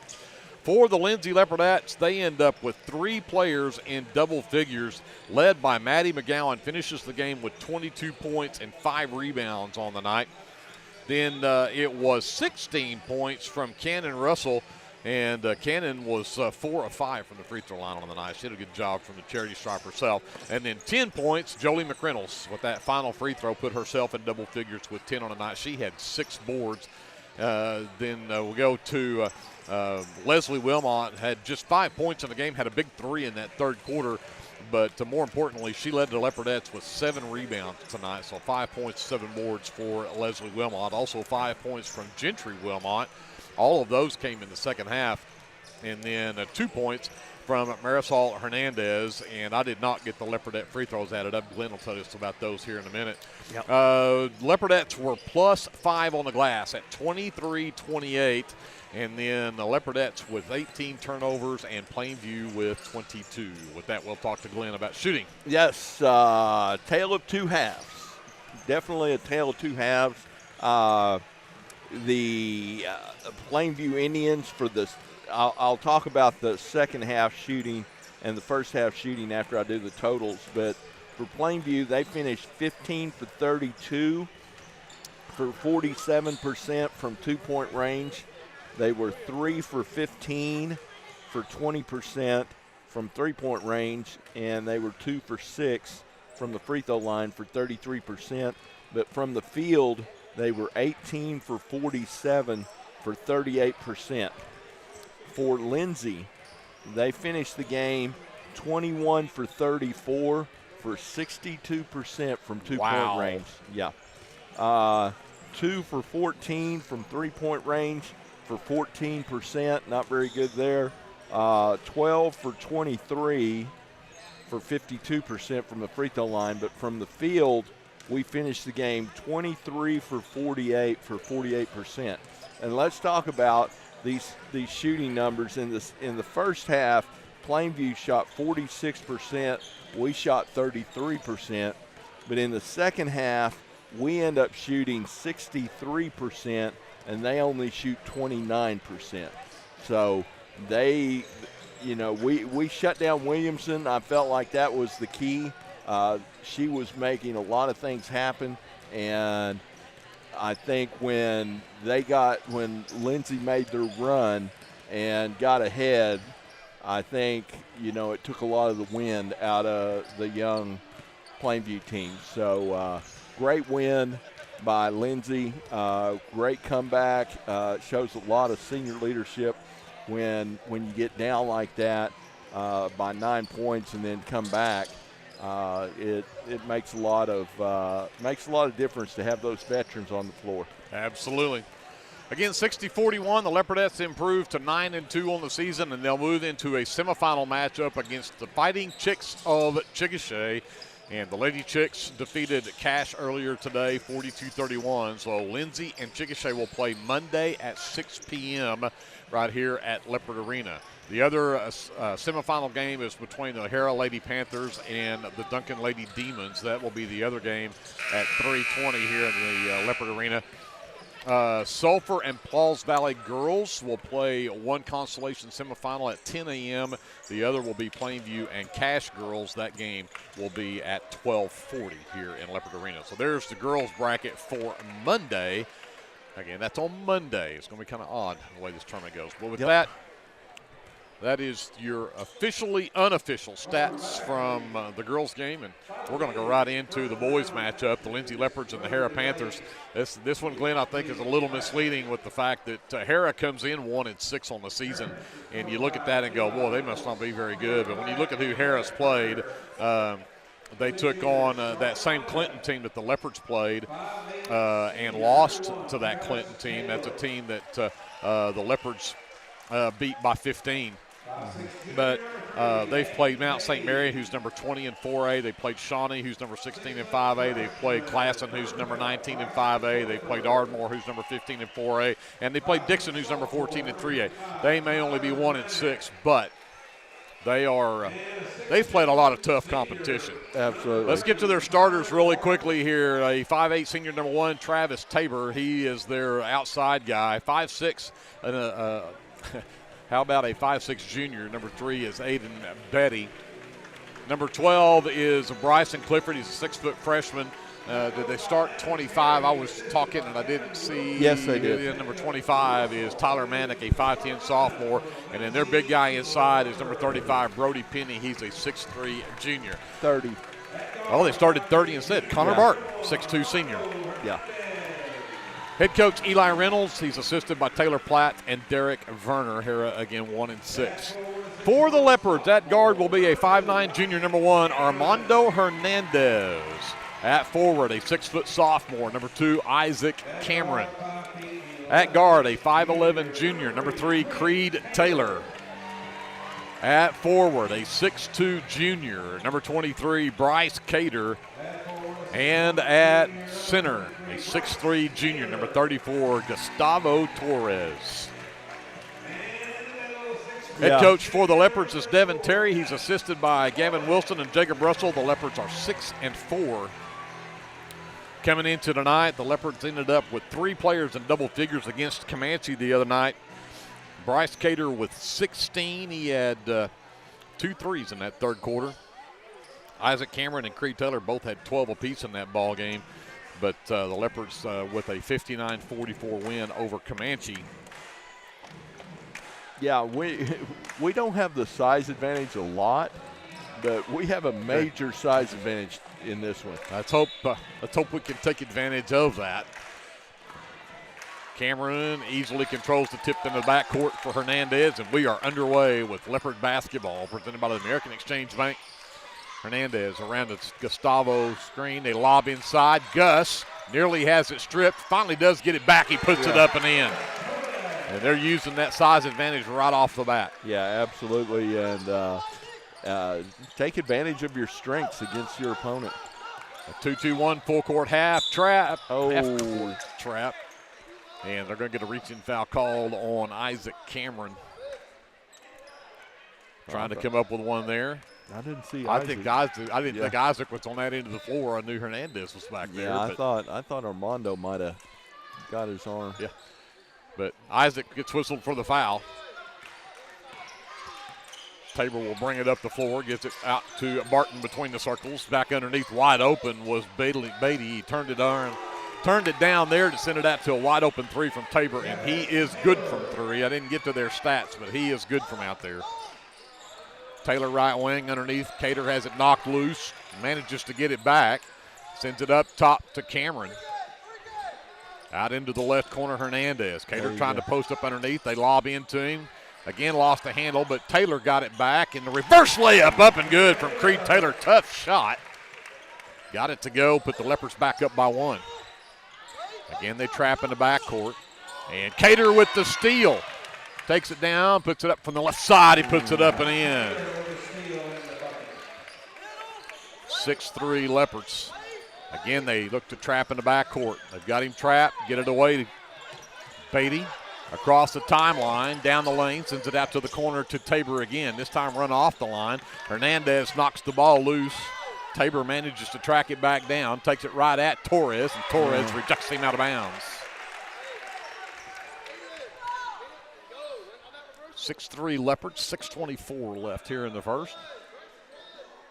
Harrah basketball under their own basket. Yeah, and another, not only going inside to take advantage of your height, but trapping with those long-armed athletes you've got. And they'll force a turnover as a bad pass headed out to Tabor. Gets the Leopards the ball back. Hernandez will bring it up against Beatty. Goes left, comes back right, goes to the left elbow. Cater lobs it down low for Torres. Turns around on Barton, gets him in the air, puts it up and in. Yeah. Need to work on that all night long. 8-3 Leopards. Across, they had a man wide open underneath. Cater got there, but not quick enough to grab it, but they're going to say that Clifford traveled with the basketball after he picked it up. That's the third turnover now on Harrah. But the Leopards are lucky there because Clifford was wide open on the backside of that trap zone. Hernandez. Oh, there he is. Comes up top to Taylor. Goes left to Cameron. I'd love to see him just post up Bryce in there. And that's exactly what they're doing. Bryce is posted up down low. They'll lob it down to him, but he gets the ball down there where they can grab it. And it's out of bounds, or are they going to call a foul here? No, they just say it's out of bounds. Leopard basketball. Taylor to inbounds. Cameron gets it. Fakes the handoff to him. Cameron goes baseline. Got Barton in the air, put it up and in. 10-3 Leopards. 5:20 left here in the first. Again, they trap in the backcourt, and it's a turnover as Manick throws it out of bounds for the fourth turnover. And quickly into the game for the Leopards will be number 10, Hunter Russell, the 6-foot-tall junior. Cameron gets a breather. Russell inbounds to Hernandez in the backcourt. Taylor left wing. Torres, short corner left side. Back to Taylor. Works around the Torres screen, goes baseline, sends it out to Russell. Wide open three. It's off the front iron, no good. Torres tips the rebound, and Russell keeps it alive. Tried to get it back open to a wide open Cater underneath, but it was tipped out of bounds. Yeah, good ball movement right there. That's our first shot we've missed. I didn't want to jinx us. Taylor lobs it up to the right wing for Hernandez. Taylor gets it back between the circles. He'll work right around the Cater screen. Comes back left. Torres top of the key. 3-ball on the way from Torres is short. But Hernandez comes away with an offensive board. Up top, Taylor for 3. That rattles in. Yeah, is he going to be hot? Carry over from last game? Looks like it so far. 10-point Leopard lead at 13-3. Tabor for 3 left corner. It's too strong. Russell had the rebound knocked out of his hands, but Hernandez comes away with it.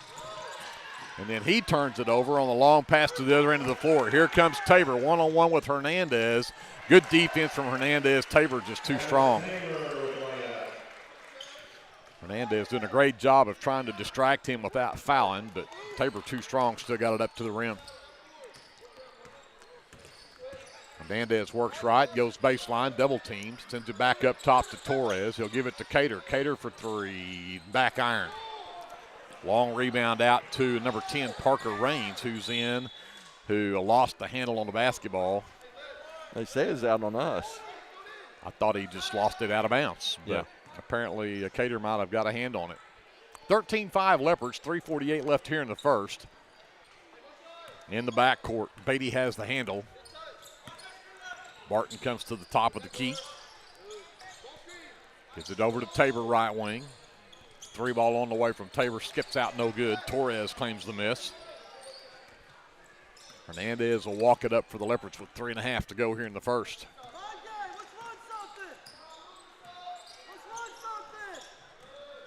Hernandez up top, Torres gets into the lane, sends it out to Cater left wing. Cater takes it all the way down low post and traveled with it. Nope, they're going to call a foul. I really thought he was going to get a travel call on him right there, but they'll get the reach-in foul. That'll go on Raines, his first. First team foul on Harrah. In for the Panthers will be number 23, Mason McGehee, the 6'1 freshman. Clifford will sit. Cater, left corner 3 is up and good. Bryce Cater's first 3 of the game. It's a 16-5 Leopard lead at 11, their biggest. Nearly come up with a steal. They will finally get it into the hands of Beatty. Tabor from the left corner on the handle, sends it all the way over to the right side. McGeehee's baseline jumper off the mark. Cameron, who's back in the game for the Leopards, comes away with the miss. Comes up to Taylor. Behind him, Torres screen. It skips out, no good. Hunter Russell, the offensive rebound, and then gets tied up, and the position arrow favors the Harrah Panthers. Turnover Leopards as Tabor will get a breather. Number 20, Braden Arnold, the 5'8 freshman, checks in for Harrah. In the backcourt, Raines across the timeline, races all the way down, toughs up a tough shot and gets the offensive foul called. Cameron does a great job of just standing there and taking the contact. Raines picks up his second team foul. Creed Taylor checks out for a breather, and number 5, Crew Flood, the 6' freshman, checks in.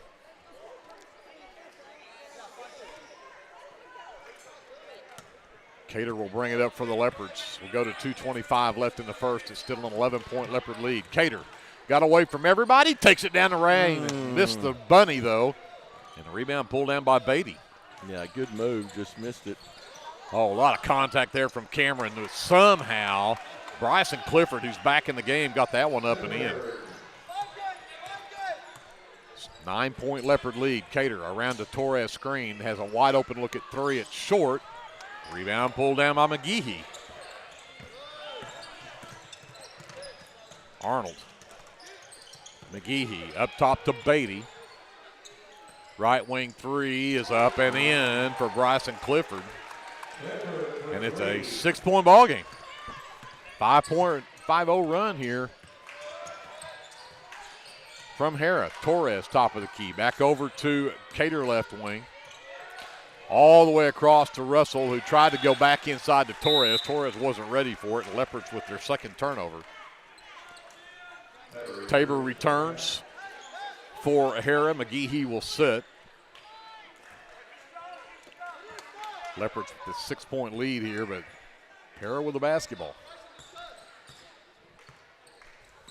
Barton got away from Torres, tried to drive down, but lost a handle on the basketball out of bounds. It'll be turnover number 5 now for the Panthers, and the Leopards will get it back. We got away from going inside to Torres and Cater. We need to get back in there and use the height advantage again. Yep. Flood to Russell. Russell hounded there by Beatty. Gets it between the circles for Cater. Free throw line, Torres. Cameron, left baseline, drives in, got it over the front of the rim, but short. Got his own miss. That one doesn't go. Got his own miss again. This time it's loose on the floor. And we have a jump ball. It should be Leopard basketball.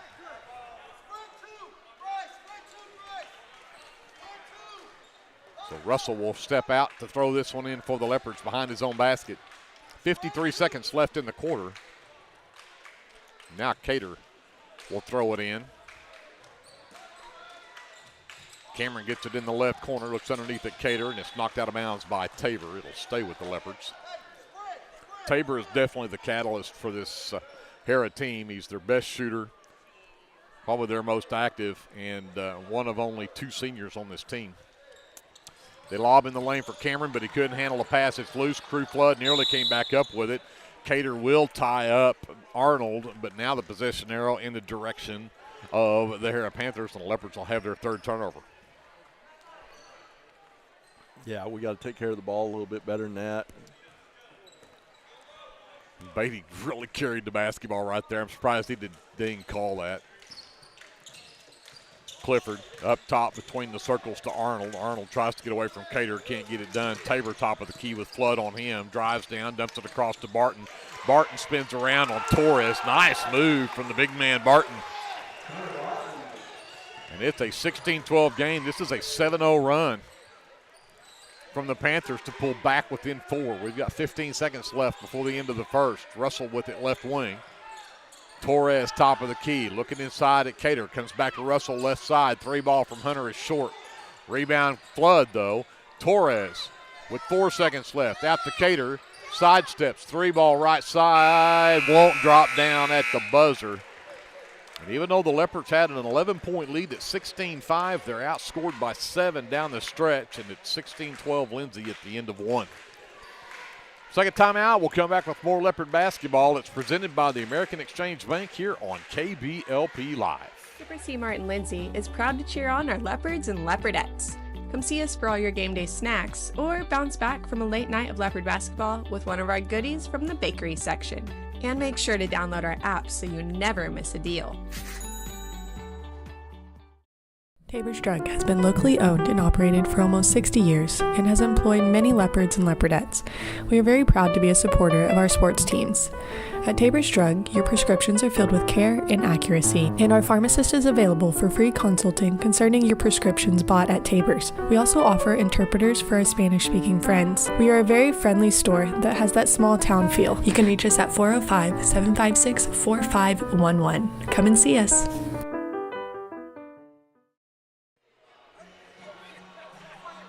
(16-12) Leopards by 4 here at the end of the first.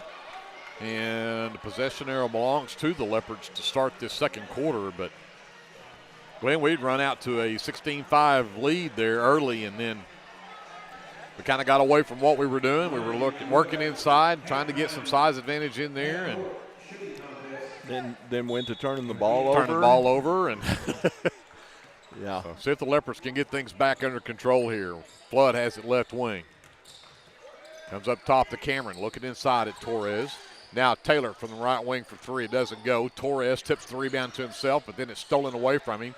Got it back, though, and he tried to go up and put it in. Had a man on the floor that he ended up tripping over, but Torres will head to the free throw line as the foul is called on Harrah's Braden Arnold. They called it on the floor. Cannot believe that, but we'll take it. Still get the ball here. Taylor quickly gets it back from Hernandez. Comes back after Hernandez between the circles. They'll balance the floor and set it up. Taylor left wing. Torres comes up, and Taylor threw it from cross-court left to cross-court right, right in between Flood and Hernandez, and neither one of them knew it was for them, and the Leopards now have their 4th turnover. So here comes Harrah with the basketball. Beatty on the handle, picked up by Hernandez. Hernandez nearly picked his pocket. Great defense right there from Armando. Got it back to Tabor, who lobbed it in the lane, and it's stolen away by Flood. Races the other way, takes a bump, gets it out to Hernandez, though. Hernandez goes in the lane, puts it up with the right hand short, tips the rebound, saves it to Taylor. Taylor pulls it out, gets it to Cameron. Flood between the circles, they'll set it back up. Hernandez, right wing, trying to get away from Beatty, can't get it done. Torres wanted to go inside to Cameron, can't get there either. Cameron top of the key. Back her right side, Hernandez. Skip it all the way to Taylor left wing. Catch fire three from Creed is short. And rebound, Hernandez. And he'll get fouled. Or did they call that on Hernandez? No, they called it on. They called Tabor, but Hernandez has got a bloody lip, so he's going to have to check out. And Cater will return for the Leopards. Tabor's first personal is the second team foul. So Torres will trigger on the baseline. Got it to Cameron. Right corner, goes right back inside, but it's knocked loose, but right back out to Cameron. Lucky for the Leopards there. Taylor left wing, got his man in the air, faked the pass, got it back out to Cater. Cater turned down to three, lobs it down to Torres. Torres steps through a double team, puts it up and in. Gus has got 6. Leopards. Gus ought to have 20 when this one's over. 18-12 Leopards. Beatty gets it out to Raines. Raines in the left corner for Tabor. 3-ball on the way is an air ball, and Cater claims the miss. And then Beatty's going to pick up the foul, trying to come up with that steal on that long pass out to Flood. Beatty's first, third team foul in the quarter. Cater will bring it across for the Leopards. Picked up by Tabor. Works right, comes back left with the Cameron screen, goes back to Cameron on the pick and roll, and Cameron traveled with it. 5th turnover on the Leopards now. Yeah, I think he switched pivot feet.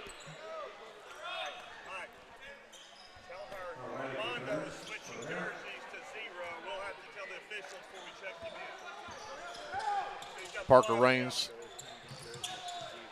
Leopards with the trap, and can they come up with a steal? Yes, because Clifford cannot come up with the ball at the other end of the floor.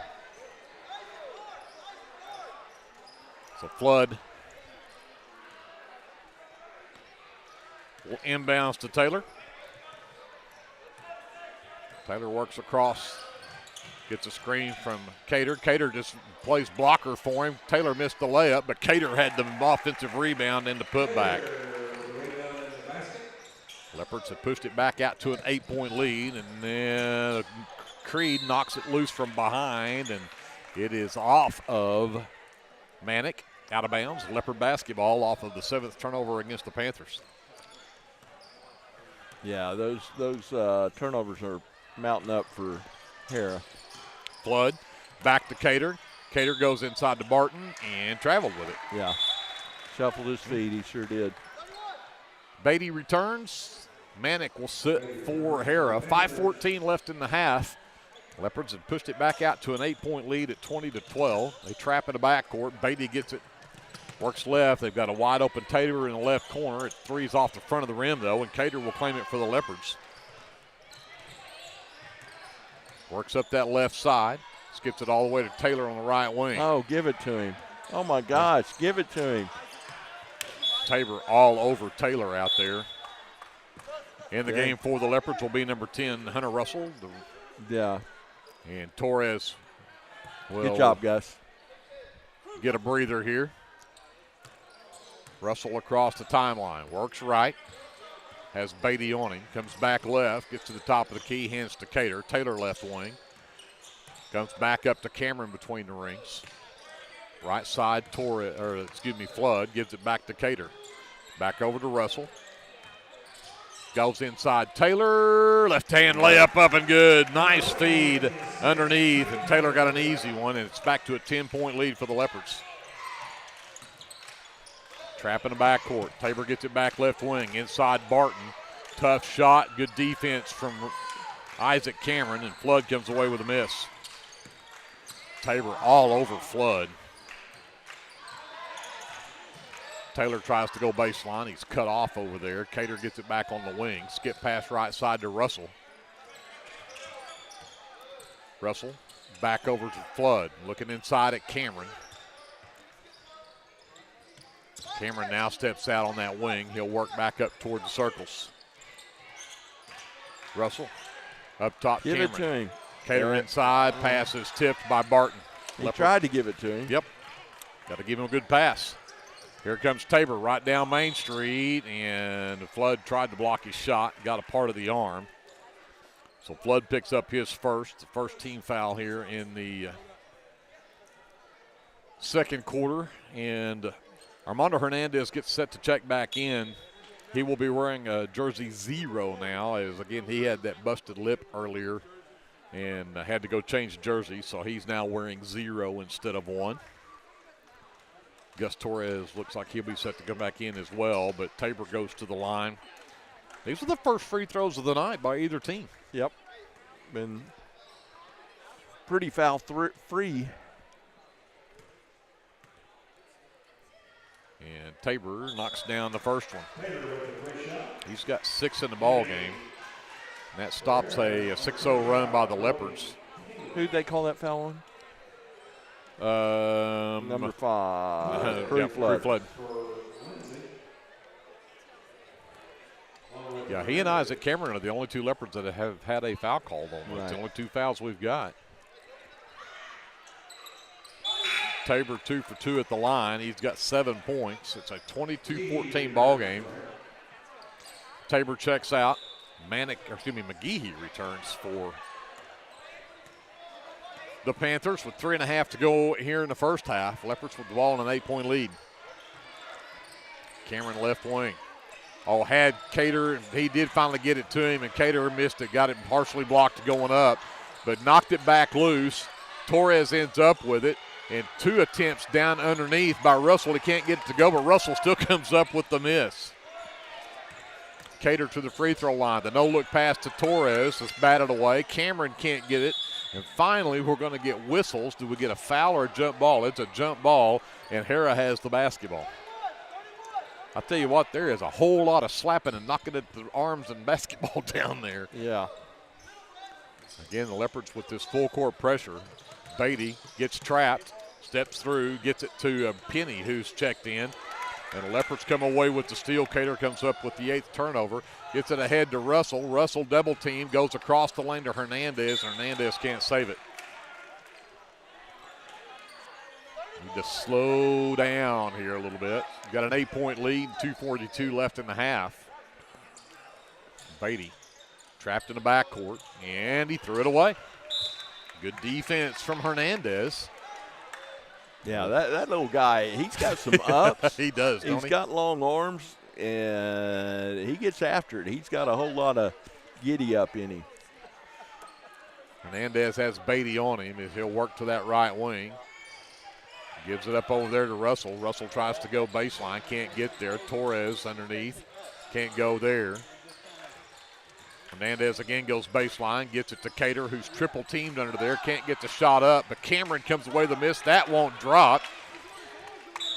And then Beatty comes out of there with the miss, and he'll get fouled by Hernandez. Just the second team foul, and Hernandez first. Not a good quarter for the Lindsay Leopards, but even a worse quarter for the Harrah Panthers. So Clifford has returned along with Tabor for Harrah. Barton back in the game as well. Down the baseline, and the back behind the back pass is off the mark. 10th turnover. Russell takes it down, puts in a tough shot. Make a nice move in the glass for Hunter Russell. Gets his first basket of the game, puts the Leopards back up by 10. Beatty trapped in the backcourt, got it away to Clifford, gets it back. Looks to penetrate down. Tabor, catch fire 3 is good. Somebody's going to have to hang out here with Tabor and cannot let him have that baseline 3. Yeah, he's shot enough of them. He's zoned in now. 7-point Leopard lead, 1:35 before halftime. Hernandez Lost the basketball out of bounds. 10 turnovers. And the Leopards give it back.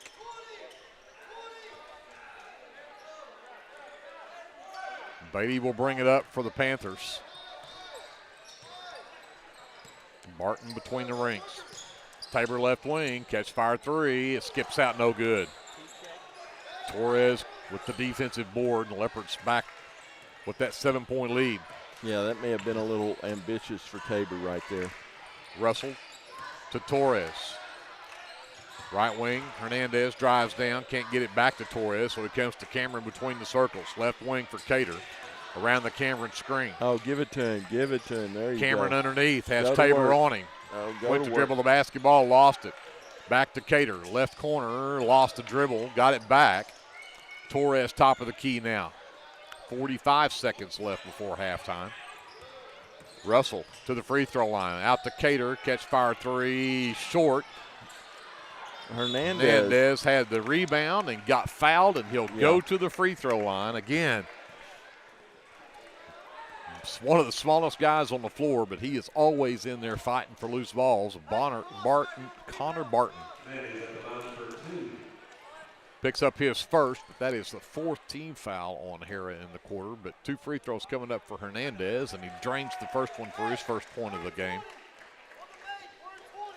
Puts the Leopards back up by 8.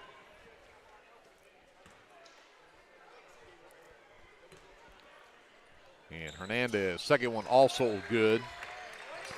26-17 Leopards, 35 seconds left. Beatty across the timeline. Waves Barton away. Waves Clifford away, sends it over to Raines. Raines double team, goes baseline.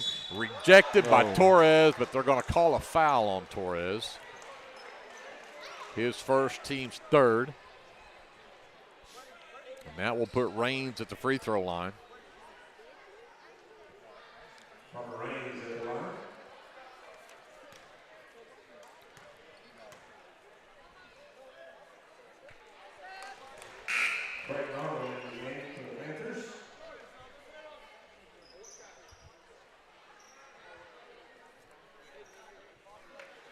Raines knocks down the first free throw.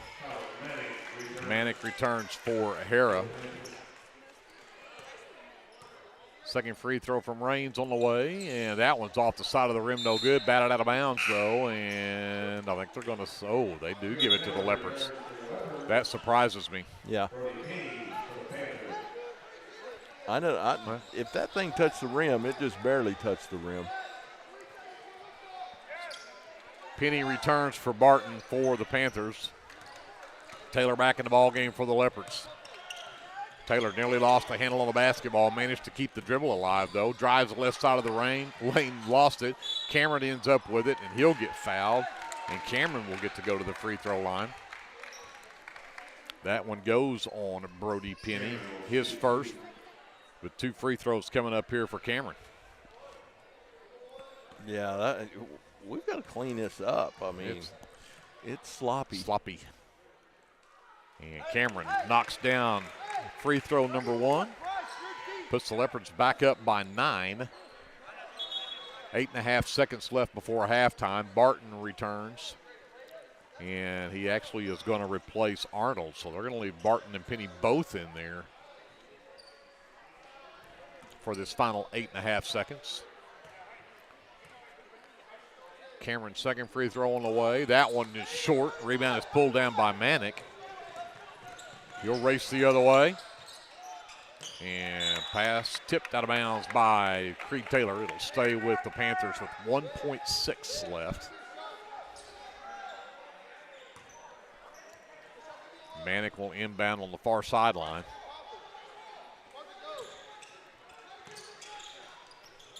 In the corner, Barton not even close at the buzzer, and the Leopards, whose biggest lead was 11 back in that first quarter at 16-5, will have a 9-point lead at halftime. 27-18, Lindsay on top. Take a timeout, give you our officially unofficial stats from the first half. We'll be back with more right after this on KBLP Live. T&W Tire is a family-owned, full-service commercial tire company. As a leader in auto repair, T&W is more than just tires. Our highly qualified mechanics can get you back on the road no matter what you drive. We also specialize in serving the tire needs of commercial fleets, oil and gas, construction equipment, and a variety of industrial applications.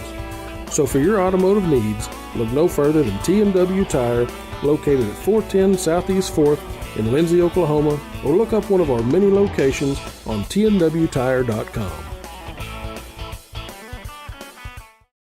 El Unico Taco Truck is ready to curb your hunger. The traveling taco truck has locations in Lindsay and Blanchard and is available for catering services. You can contact El Unico to book your next event at 405-760-0821. El Unico enjoys supporting all of our leopards with their Taco Tuesdays. Reach out to El Unico for your next event. Are you a small business needing a little creative pick-me-up? Do you need to refresh your business cards or looking for a new logo? Is your business Facebook page still using photos from 2019? Tailored Creative Services offers services for logo design, business cards, photography, videography, and pretty much everything in between. Find me on Facebook at Tailored Creative Services, and let's talk about your next project. For over 68 years, Winans Funeral Home in Maysville, Oklahoma, has been serving families in the area during their greatest time of need, the loss of a loved one. We treat each family as if they were our own and consider it a true calling to minister to each and every family that calls upon us. We don't take caring for your loved one and your family lightly. Your care is important to us. Call on us 24 hours a day, 7 days a week, where our staff can assist your family with immediate need with the loss of a loved one, pre-need arrangement planning, pre-need burial insurance, along with questions regarding funeral burial trust accounts, Veterans Administration, and Social Security benefits questions. Myself, John W. Williams, Teresa, and Claudia are well experienced in these areas and will be more than happy to assist you in any way we can. Winans Funeral Home in Maysville, where you are family.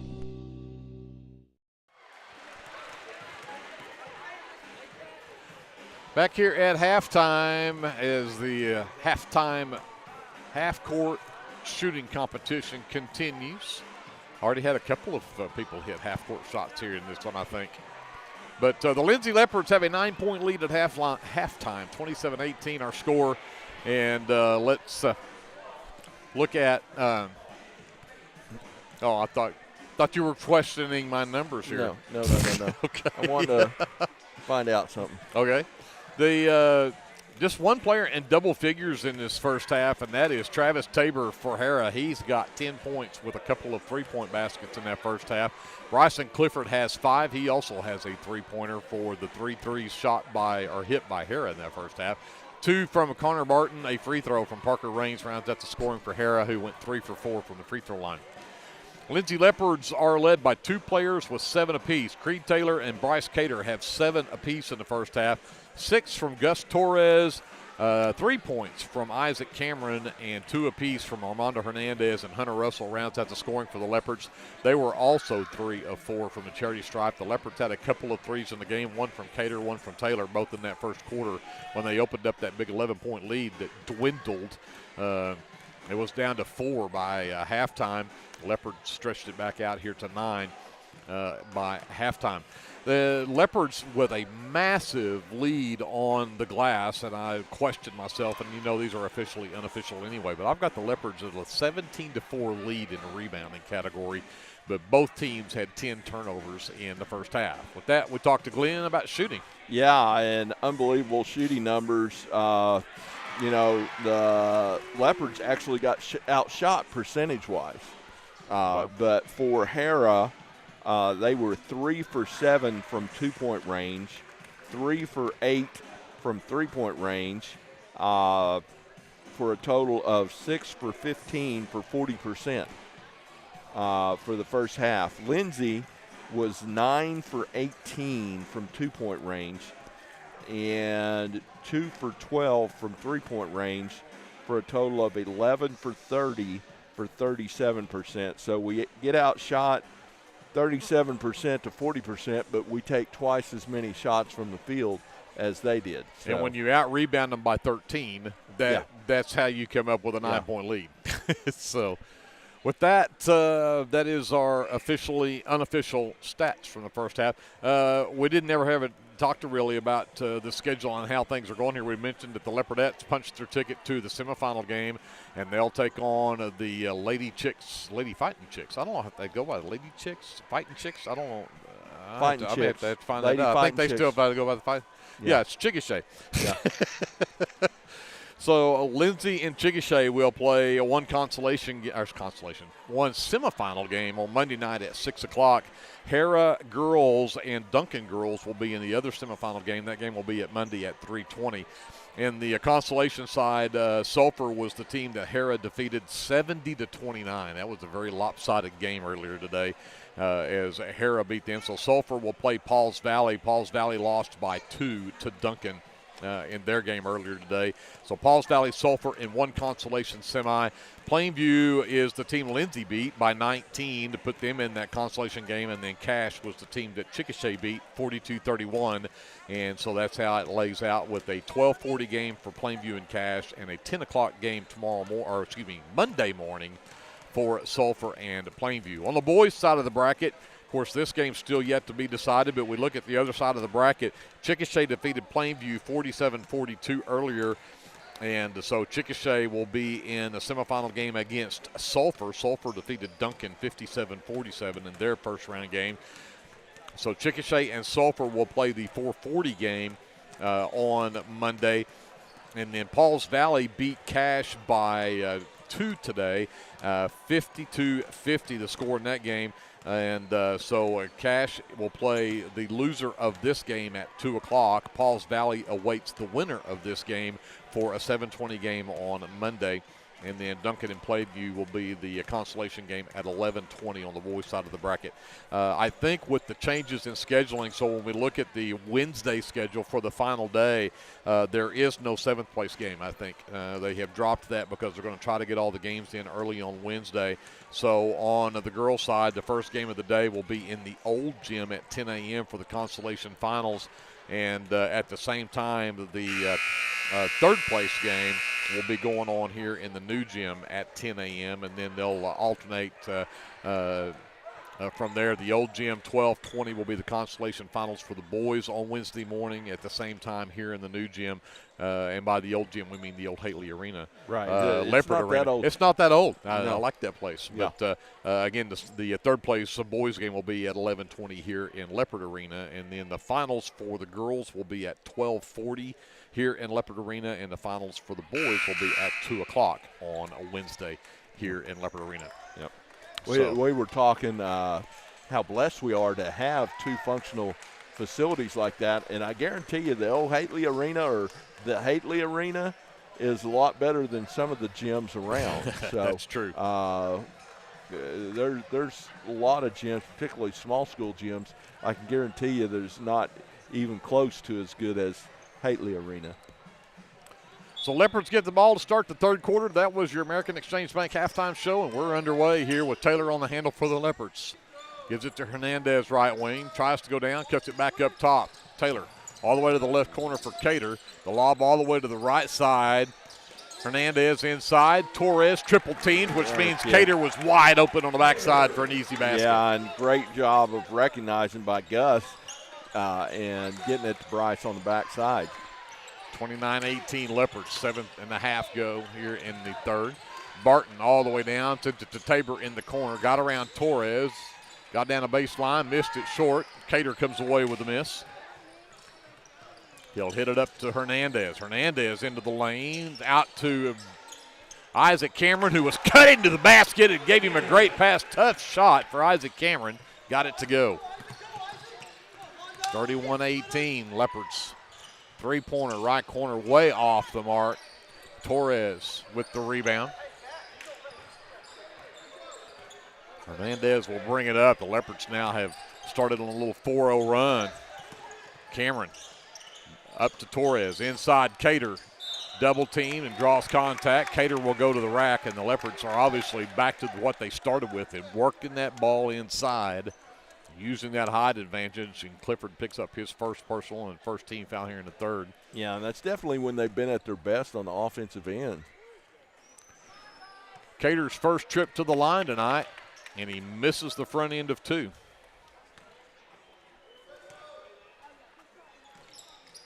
Missed them both. Cameron, however, came up with the miss and put it in.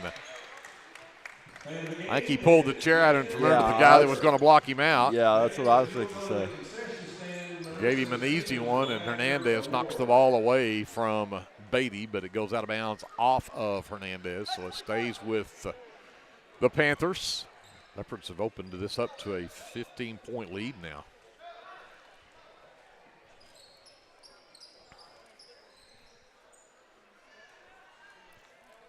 So Manick to inbound on the far sideline. Yeah, and we wonder if that's some relation to Brady Manick. Oh. You know, Brady played at Harrah. Yeah. I hadn't thought about that. Yeah. Oh, Barton down the lane, high off the glass and in for Connor Barton. Yeah. Nice drive by the big guy. Yes, it was. 33-20, Leopards by 13. Nearly 2 minutes into this third quarter. Cameron around a Cater screen. Cater gets it back on the pick and roll, goes across the lane. Hernandez out to Taylor in the corner. He'll dribble up to the top of the key, reset it. Cater right wing, has Taylor on him. Cater has it partially blocked. Hernandez tracks it down. Wow. Got it to Cater. Wide open left corner. 3 is up and good. Creed Taylor with his second 3 of the game. 36-20, Leopards by 16. Taylor gets whistled for a blocking foul, just his first. Only the first team foul here in the third quarter. So Manick gets it to Beatty as he crosses the timeline. Put it right out there. Hernandez nearly came up with that. Beatty, did he draw the charge? No. They're going to get Cameron with the block. Coach Terry going, he's dancing. He really thought he had gotten that charge there, but Cameron picks up his second team foul in the quarter, but it puts Aiden Beatty at the free throw line to shoot 2.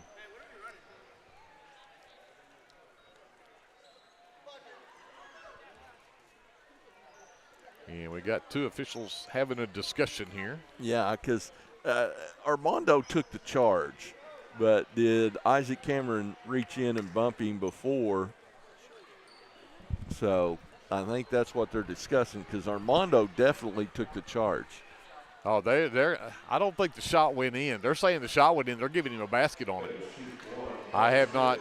Somebody might need to go look at our replay on that to see, but they're saying the shot went in, and they're giving him a basket and one. Oh, it did go in. So I missed that. 36-23 as they get the 3-point play. And we have a timeout on the floor. We'll take it with them. We'll come back after this. This is Leopard basketball presented by the American Exchange Bank on KBLP Live. American Exchange Bank, right here in Lindsay, is a locally owned and operated community bank that believes in just that, you, a community of fellow Leopards. We love our customers. We feel very grateful for each one. So if you are looking for a safe place to put your money, need help achieving that next dream project, or are simply looking for a different banking experience, give us a call at 405-756-3101. We look forward to serving you each day. Member FDIC and Equal Housing Lender.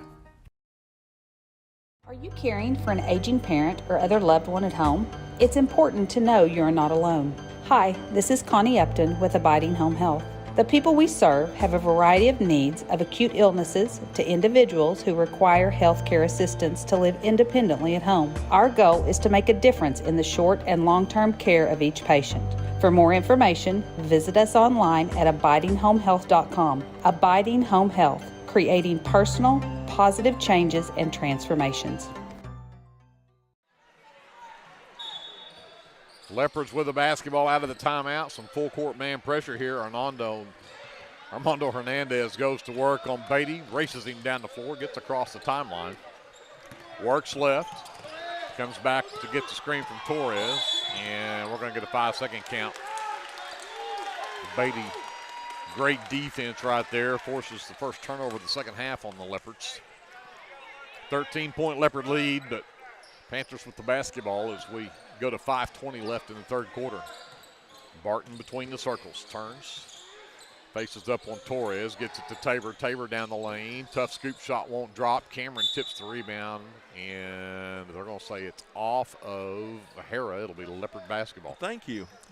I think that was easily off of Cameron. Absolutely. That's twice they've missed that. Yeah. You know, we're not like Matt Pinto. Matt Pinto, you know, he was called. I was listening to the game the other night, and he's like, and none of the three blind mice that are calling this game saw that.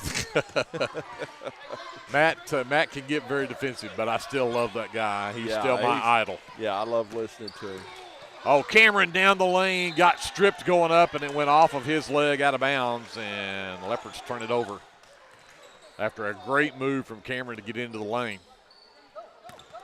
Trap and pass tipped out of bounds by Hernandez. It stays with Harrah. Yes, that was a good call right there. Yeah, it was a good call. Beatty gets it over to Clifford, and Clifford gets a foul on Cameron, and that's his third team foul. And Crew Flood is also going to check in. Cameron was sitting with that third foul. Clifford checks out. Raines returns for the Panthers. Arnold on the handle. Raines drives baseline. Floater too strong. Barton has the offside miss and gets it up and in. 36-25. Leopard leads down to 11. Cater. A lot of contact right there from Tabor. Got it to Flood. Out between the circles. Back inside. Cater turns around, puts it off the glass and in. Almost moving backwards. Got that one up and in. Yeah, he's so tough down there, especially when he's got a size advantage. Oh, and we're going to get another foul called on the Leopards, and this one's going to go on Creed Taylor. That'll be his second.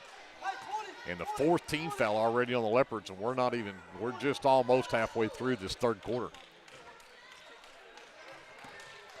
Beatty will bring it across. He'll give it to Tabor, high on his right side. Gets a screen from Barton. Three on the way, skips out no good. Flood comes away with a miss. He'll bring it up himself. Works left, picks it up, and bad pass. And Barton missed it, and Taylor's right there to clean it up and then bounced it off of Raines out of bounds. Good hustle from Creed Taylor, but great defense right there from Torres. Yeah, he kind of baited him in and then blocked the shot from behind without fouling. That was a great job by Gus. Kaler gets the inbounds. He'll race across the timeline with Tabor on him. Sends it to Taylor on that right wing. Comes back to Torres, top of the key. Back over Hernandez. Turns it down, gives it to Flood on the wing. He'll come back up top as Taylor will work to that right wing. Oh, nice. Blew by Tabor and laid it in. Back to a 15-point Leopard lead at 40-25. We approach 3 minutes left. The baseball pass to the baseline. The jumper is short for Raines. Picked up. Torres out to Taylor to Cater. Cater wide open three, short. Rebound tipped out by Hernandez, though. And Taylor with the no-look pass to a wide open Cater underneath. Yeah, those two work together so well. I tell you what, it's really nice to watch and fun to watch those two. 42-25, Leopards by 17, 2:51 left to go in the third. A 30-second timeout. We'll take it with them. We'll come back to Leopard Arena after this. Leopard basketball is presented by the American Exchange Bank on KBLP Live. For all your construction needs, give Brad Taylor a call with B&S Construction at 1-405-428-0039. B&S Construction specializes in concrete pads, sidewalks, and metal buildings of all sizes. Call Brad today for a free estimate. The crew at B&S Construction would like to wish the Leopards a safe and successful season. Go Lindsay!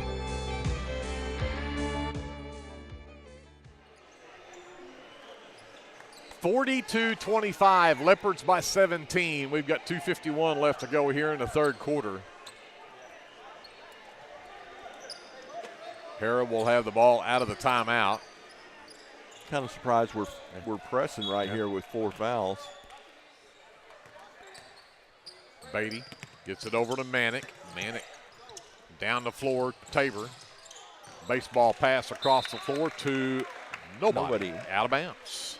Yeah, that's that player nobody gets a lot of passes.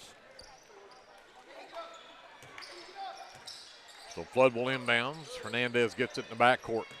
One-on-one with Beatty across the timeline.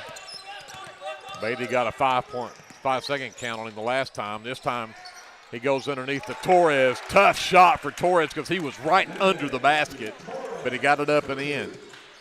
Biggest lead for the Leopards at 19 now. Oh, tough shot underneath, and Taylor just picked up, I think, his third. And that will be team foul number 5, so bonus for the final 2:20 of this quarter for the Panthers, but this will be 2 free throws for Parker Raines. He shot 2 in that third quarter, went 1 for 2, but he knocks down the first one here.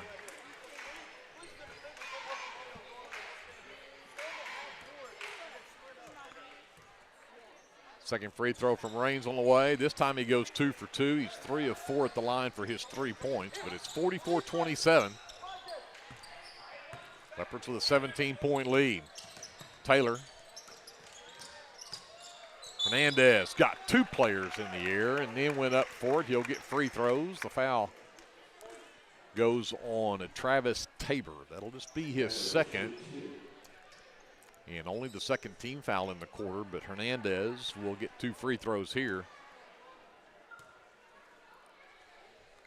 And knocks down the first one. What's Armando from the free throw line percentage-wise? Armando percentage-wise, he is 57%. He's only shot 7 free throws. In fact, he's shot 4 tonight. That's more. Again, he's just 4 of 7 on the season from the free throw line. Now he's 8 for 11. There you go. That's pretty good percentage. Yeah, because he made both those. He's got all 4 of his points at the line. It's 46-27. Leopards back to a 19-point lead. Full court pressure. Barton right down Main Street, and he gets rejected by Torres, and Torres will track it down. Great job by Gus, I tell you what. And Hernandez drives down, has his shot blocked out of bounds, but it'll stay with the Leopards. Taylor will trigger behind his own basket with 1:49 left in the third. Cater right back out to Taylor in the corner for 3. It won't go. Hernandez twice tried to tip it back in. Gus can't get it to go either. Second put up from Gus will go. And timeout called by the Leopards this time with 1:35 left here in the third quarter. It's 48-27. Leopards by 21, their biggest lead of the game. Let's take a timeout with them, and it'll be a full timeout, so we'll come back after this. Leopard basketball presented by the American Exchange Bank on KBLP Live. BC Factoring and Finance is a local, family-owned finance company. We assist small businesses with flexible and creative financing solutions to meet their cash flow needs. Call us to discuss ways we can help free up your time to focus on building your business. Visit us online at bcfactoring.com or give us a call at 405-259-2104. Go, Lindsay! Craving a taste of authentic Mexico right here in town? Head over to Casa 13. Order to go and settle in for all your Leopard action at home. Now serving breakfast Saturdays and Sundays. Come see us at 110 Southeast 4th Street. Go Leopards!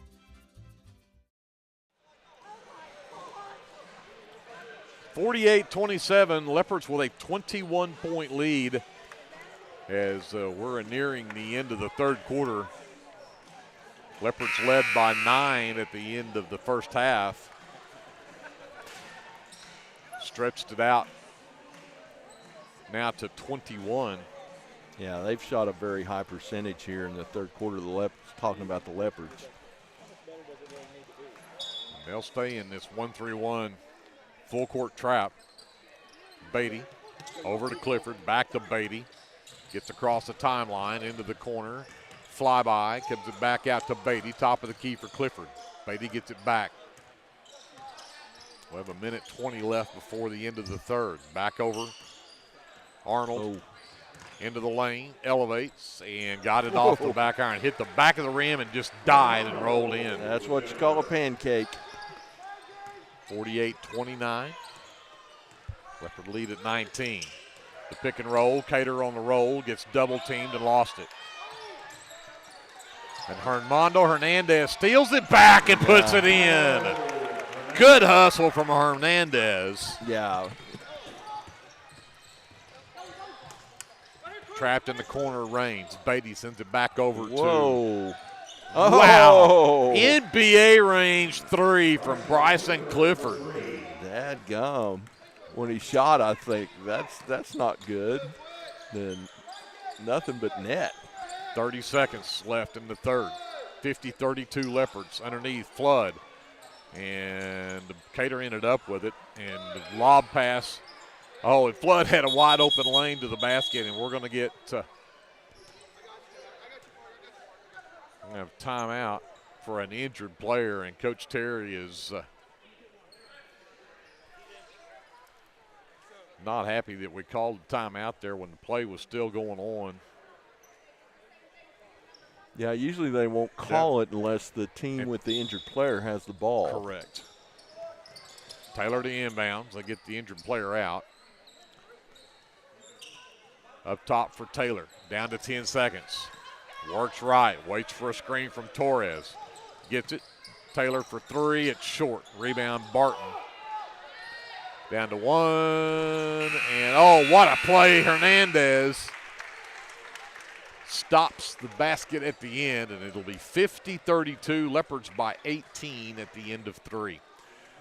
Back up to JD. We'll take a timeout and come back to Leopard Arena for the final stanza right after this. This is Leopard basketball, and it's presented by the American Exchange Bank on KBLP Live. This is Brandon Cottrell, pastor at Calvary Baptist Church. Just want to take a moment and invite you to come worship with us this Sunday. Classes begin at 9:30 and worship follows at 10:45. We have something for all ages each Wednesday night. Meals begin at 5:30 and Bible study follows at 6:30. We would love to have you come be a part of our worship. We are located 410 West Chickasaw. Come join us. Clements Insurance provides insurance coverage to best suit your needs. We offer auto, home, farm, life, and business policies. Come by 109 West Chickasaw or call 405-756-2253. Clements Insurance is carrying on the tradition to satisfy you. So come see me, Keith, or Beth. Go Lindsay. Free throws. Yeah. Yeah, I got it. Here. 50-32, Leopards by 18. Need to. Okay. And I'm missing some points for us here somewhere, and I'm trying to find that. I think I've got us missing a point there somewhere, but we'll figure this out when we get to the end of the ball game. Beatty and Taylor comes away with the steal. And goes coast to coast, lays it up with the left hand, missed it. Armando tips it, it won't go. And then rebound will be pulled down by McGehee. And he'll get fouled by Crew Flood. That'll be Crew's second. Who took that shot? I was counting. Taylor took our first shot. And then Armando tipped, had a rebound and put back that would not go either. Okay. Beatty, trapped, got it away to Tabor. All the way back left side. There's another long-range three that does not drop for Clifford. Tabor's three is short. Cameron comes away with that miss and then tried to get it down to a streaking Gus Torres and threw it out of bounds. And Leopards now with 15 turnovers in the game. Yeah, Gus has got some good hands, but not quite that good. Yeah, he's a tight end in football. He ought to be able to catch those. Clifford gets it back over to Beatty. They get him trapped, and he'll still get it across. Tabor right side, sends it all the way back over to the left side to Arnold. Arnold, nice move in the lane, got it up and in. Actually, they say that was McGehee. I said it was Arnold. It was McGehee with the basket. 50-34. Number 4 is Maverick Dodson, who's in the ball game. The 3 from Hernandez does not drop. Clifford comes away with it.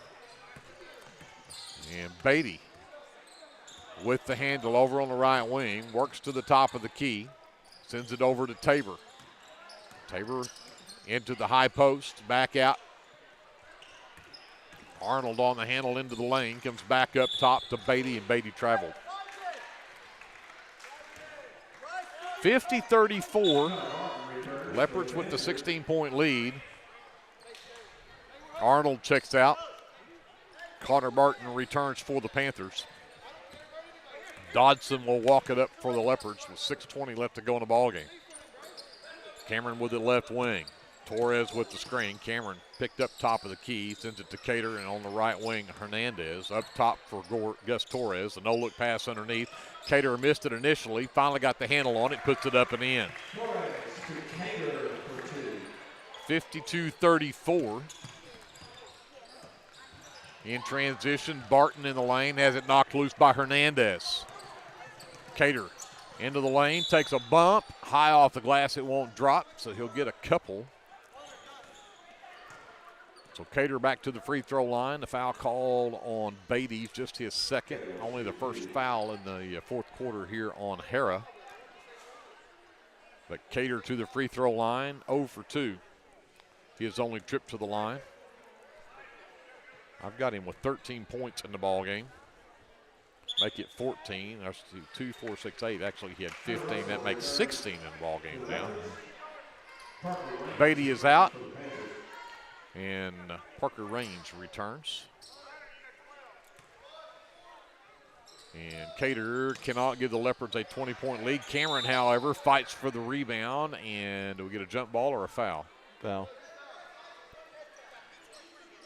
Call that on Harrah, and that goes on McGehee, his first, team's second. Dodson the inbounds. Cameron in the lane. Trouble getting a hold of it. Finally did. Tough move for Cameron, but he got it up and in. 55-34. Leopards. Yeah. And Cameron will pick up his fourth. Nope, that's his fifth. That's his fourth. That's his fourth. Dadgummit. Stick your hands out in front.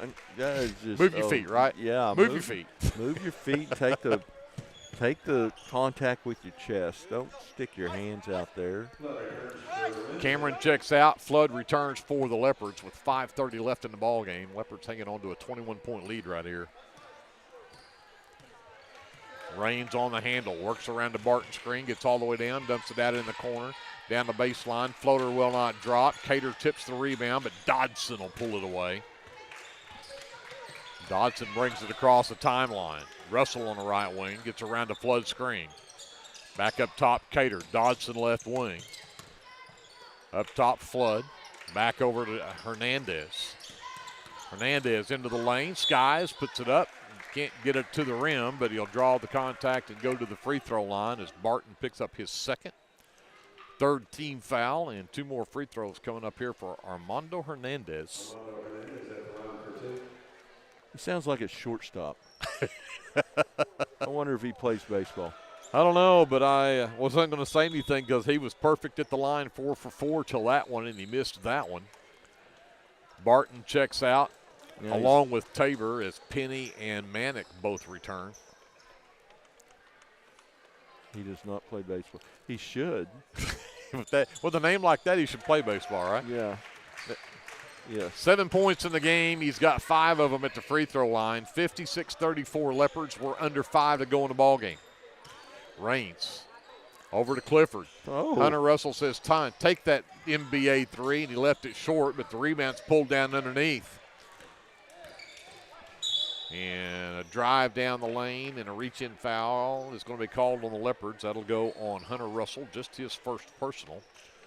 Third team foul, so no free throws here as Manick will step to throw it in underneath the basket. Manick still looking, finally gets it out on that right wing is McGehee, and then Manick drives in, misses it. Dodson comes away with it. In transition, he's got a 2-on-1 break, takes it himself, but left it short. And he took a hard fall. He slid all the way up underneath that standard back there. Left corner three will not drop, but the offensive rebound is pulled down by McGehee, and he'll get fouled. Number 32, Dutton Taylor, the 6-foot junior, checks in for the Leopards. Cater is probably done for the night with the Leopards with a 22-point lead. Manick will trigger on the baseline for the Panthers. Barton sends it up top. Raines tries to get away from Hernandez. Can't get it done. Manick goes back to Raines. A long three from the top of the keys off the side of the rim and out of bounds. Turnover number 16 on Harrah and gives the Leopards the ball back with 4:06 left in the ballgame. See if we can run some clock. 4 minutes left. Russell right wing around the Taylor screen. That is Dutton Taylor, by the way. Inside, Dutton Taylor turnaround jumper is air ball, and the rebound out of bounds. That's not running clock. No. But it's a good shot. That's why you come in, and when he jumped, he had his back to the basket. It's kind of hard to maybe judge where you were at right then. Mm-hmm. Oh, Raines around it, a good screen, and then Hernandez with the rejection. It's out of bounds. That kid's got some ups. We keep saying it, and he keeps showing off.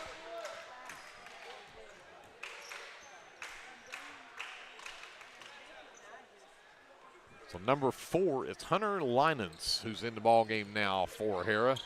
He looks to inbound on the baseline. Can't find anybody. He finally does get it into Arnold. Arnold looks to drive in on Dodson. Can't get it done. Hernandez knocks the ball loose, tips it right back out to Raines, and then they nearly got it again. And Dodson does get it, and he's got a wide open Hunter Russell headed the other way, and Russell takes it up and puts it in. Great job by Dodson, and then a good hustle from Russell to get another one on the other end. 24-point Leopard lead. Arnold turned down to 3, tries to drive in, can't get there. Gets it back out to Linens. Linens missed that, and out of bounds off of the Leopards. Number 15, Reed Dorman, the freshman, checks in for the Leopards. Hernandez will check out for the night. Also in, number 15, Ian Clark, the 6'2 freshman, in for Harrah.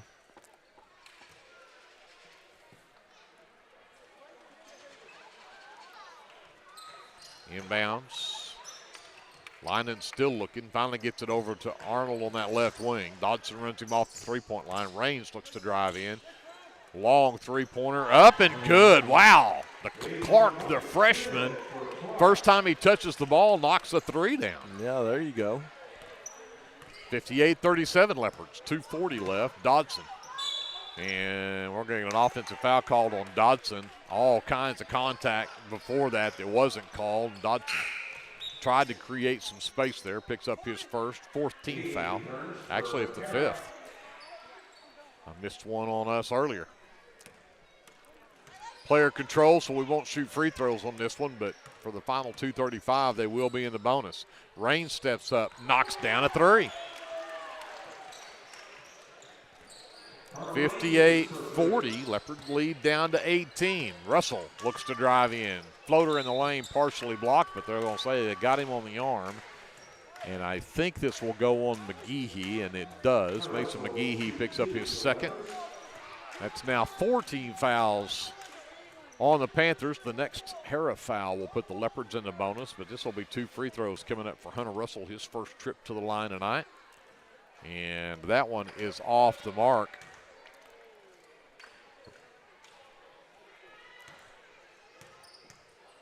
Second one from Russell on the way. That one is good. He's got 5 in the ball game. 59-40 Leopards. We've got 2:15 left in the ball game. Raines stops, sends it over to Arnold. Arnold, 3-ball on the way off the back iron, no good. Dorman with the miss. And it's knocked away out of bounds. It'll stay with the Leopards. Here comes number 11, Zach Howie, and number 14, Abel Williams. The two freshmen check in. Excuse me, Howie's a sophomore. Abel Williams, the freshman. Dorman gets the inbounds as we approach 2 minutes left. He gives it back to Dodson. And then Dodson lost it. They'll say off of his foot out of bounds. It'll be turnover number 17 on the Leopards. And Harrah gets it back. Raines will bring it up. Sends it over right wing. And we're going to have a timeout here just to get subs in, as Clark checks back into the ball game.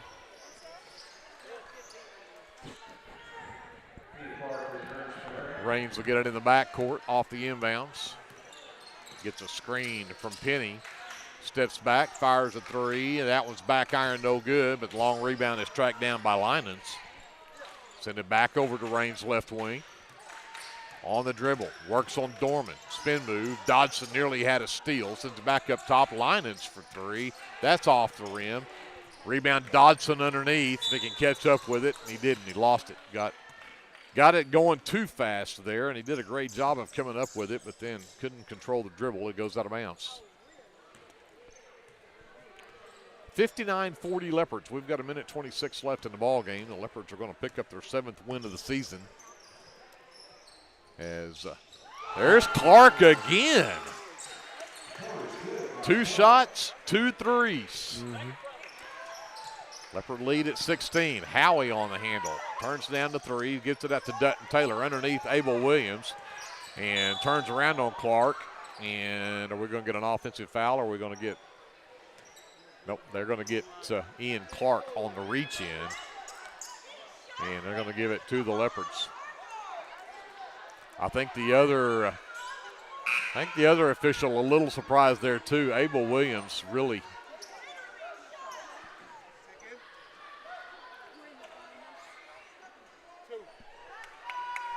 That is the 5th team foul. I think everybody's in a little bit of shock there because Abel Williams really did push off with that left arm. Now, I'm not going to say that he wasn't fouled by Clark before that, but I think everybody expected that to go against Clark or against Williams, and instead Williams is at the line shooting 2 free throws. And the first one will pancake and roll in. Yep. You hit that back iron and backboard at the same time and then roll in. Pushes the Leopard lead to 17 and misses the second one, but Maverick Dodson comes away with the offensive board. In the lane, Williams, and he'll get the offensive foul that time. Yep. 60-43 Leopards.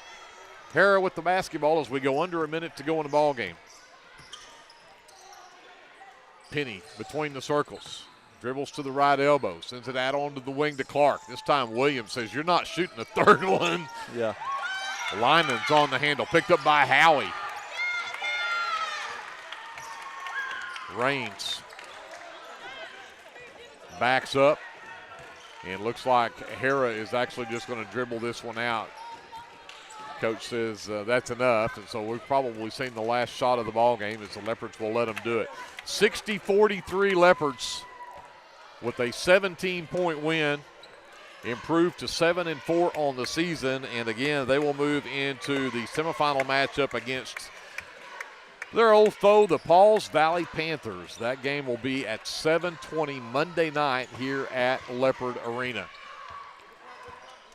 Go down to 2, down to 1, and there is your final buzzer. 60-43 Lindsay with the win. And Harrah will move into the consolation semifinals against Cash. That game will be at 2 o'clock Monday afternoon here at Leopard Arena. With that, let's send it up to JD. We'll take a quick timeout. We'll finish up the final numbers for this one. We'll be back to wrap it up from Lindsay right after this on KBLP Live. American Exchange Bank, right here in Lindsay, is a locally owned and operated community bank that believes in just that. You, a community of fellow Leopards. We love our customers. We feel very grateful for each one. So if you are looking for a safe place to put your money, need help achieving that next dream project, or are simply looking for a different banking experience, give us a call at 405-756-3101. We look forward to serving you each day. Member FDIC and Equal Housing Lender. The City of Lindsay is a proud sponsor of LHS athletics and academics and wishes all Leopards and Leopardettes a healthy, happy, successful season. Lingman Incorporated is a proud supporter of the Lindsay community. We hope you'll keep us in mind for all your oil-filled electrical needs. You can give us a call at 405-756-4773. Hey friends, Danny Daniels here. I wanted to take a moment and let you know about a very helpful service that I provide for you and your family in our community. I own and operate Danny Daniels Pest Services, and I would like to ask you to call me the next time you have a need or desire for effective, safe, and affordable pest services. If you have spiders, roaches, ants, fleas, ticks, scorpions, crickets, whatever, I can help. Give me a call at 405-428-3833. That's 405-428-3833. I'd be glad to help. Whether you want to promote your business or unite your team, depend on Design It. Locally owned and operated, we are dedicated to offering the service you need to give you the results you deserve. We are committed to providing you with custom screen printing, embroidery, custom graphic designs, logo designs, and we have a creative arts department and an in-house artist who can take your idea and give it our professional touch with custom art services. Contact us today. Hey Leopard fans, this is Nick Johnson from First Baptist Church Lindsay. At First Baptist Church, we are a family ministry and desire to faithfully proclaim the gospel in Lindsay and beyond. We would like to invite you to join us every Sunday for worship at 9 a.m. and Sunday school following at 10:15. Our Wednesday evening activities start with dinner at 5:50, and then we have Bible studies for children, youth, and adults starting at 6:30. First Baptist Church is proud to support the Lindsay Leopards, and we wish all of our student athletes a successful season. From all of us at First Baptist Church Lindsay, go Leopards! For all your tax services, contact Grant and Katie Johnson, CPA. Grant and Katie are certified public accountants that provide full-service accounting, bookkeeping, payroll, and tax services. With 2 offices, one located at 600 Southeast 4th Street in Lindsay, Oklahoma, and another at 313 North Walnut in Pauls Valley, Grant and Katie are ready to meet your CPA needs. Give Grant or Katie a call at 405-238-2727 and set up your appointment today. Back to wrap it up from Leopard Arena, the Leopards, just like the Leopardettes, punched their ticket to a semifinal matchup on Monday night as they come away with a 60-43 win over the Harrah Panthers. The Panthers will drop to 1-7 on the season. The Leopards improved to 7-4. But looking at the final numbers for Harrah, and Travis Tabor was the only player that had any double figures, anyone had double figures. In the first half, he had 10, and he didn't have anything in the second half. The Leopards shut him completely down, and he still ended up leading the Panthers with 10, but had all of those in the first half with a couple of three-point baskets. They got 8 points from Bryson Clifford. Had 6 apiece from 3 different players. Parker Raines, Ian Clark, and Connor Barton all had 6 apiece. Three from Aiden Beatty, and then 2 apiece from Braden Arnold and Mason McGehee. And the Panthers, good from the line. They were what, 6 of 7. Yep. So a big night, good night from them shooting percentage from there. I think we'll find out their others probably weren't so good, but. The Lindsay Leopards ended up with 3 players in double figures. Bryce Cater finishes the game with 16 points tonight. And it wasn't from three-pointers tonight. The Leopards didn't hit a bunch of threes tonight, but 16 from Cater. He did have 1 3 back in the first quarter. 12 from Creed Taylor. He had a couple of threes in the game. And he finishes with 12 in the ball game. And then Gus Torres finishes in double figures with 10 tonight. He also had 7 rebounds. He and Armando Hernandez both had 7 rebounds apiece tonight to lead the rebounding core for the Leopards. 9 points from Isaac Cameron. He was just outside double figures there. He also had 6 rebounds tonight. Then we end up with 7 from Armando Hernandez to go along with his 7 rebounds. We got 5 from Hunter Russell, and a free throw from Abel Williams rounds out the scoring for the Leopards, who I had 9 of 16 from the free throw line. This number almost scares me. Like I can't believe that I would be this far off. 35-11. The Leopards out-rebound Harrah in this ballgame. And the Leopards, though, did have 18 turnovers in the game. I know Coach Terry will not be happy about that. He'll, I'm sure, have something to say about 18 turnovers. Absolutely. But 16 turnovers in the game for Harrah. With that, we go talk to Glenn about some of the shooting numbers. Yeah, for Harrah, they finished the game 8 for 22 from two-point range. We blocked a lot of their two-point shots, but that's 36% from the floor from 2.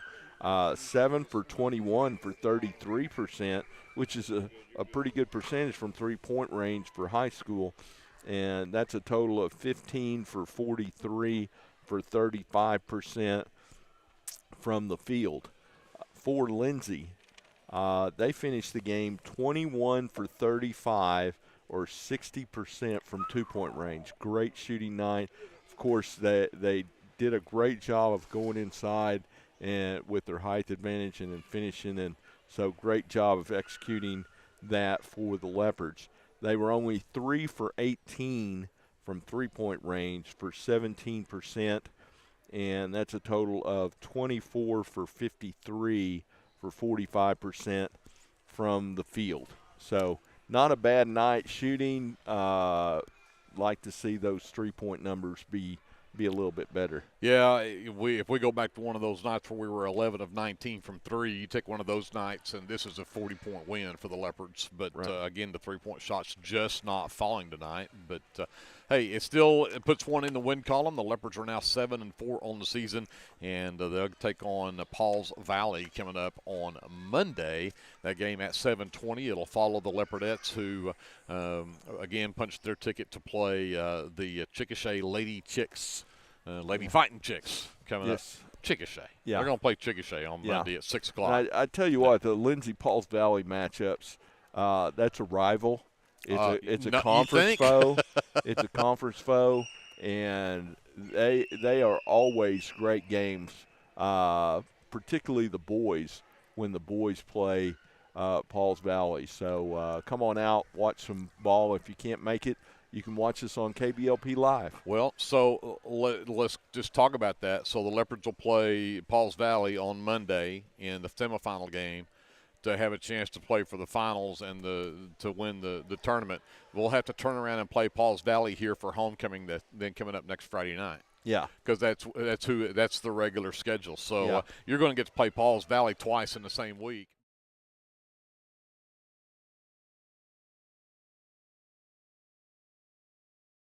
Bring it on. Bring it on. We'll take it. Yeah. Again, congratulations, Lindsay Leopards, Lindsay Leopardettes. They'll both play for semifinal matchups coming up on Monday evening.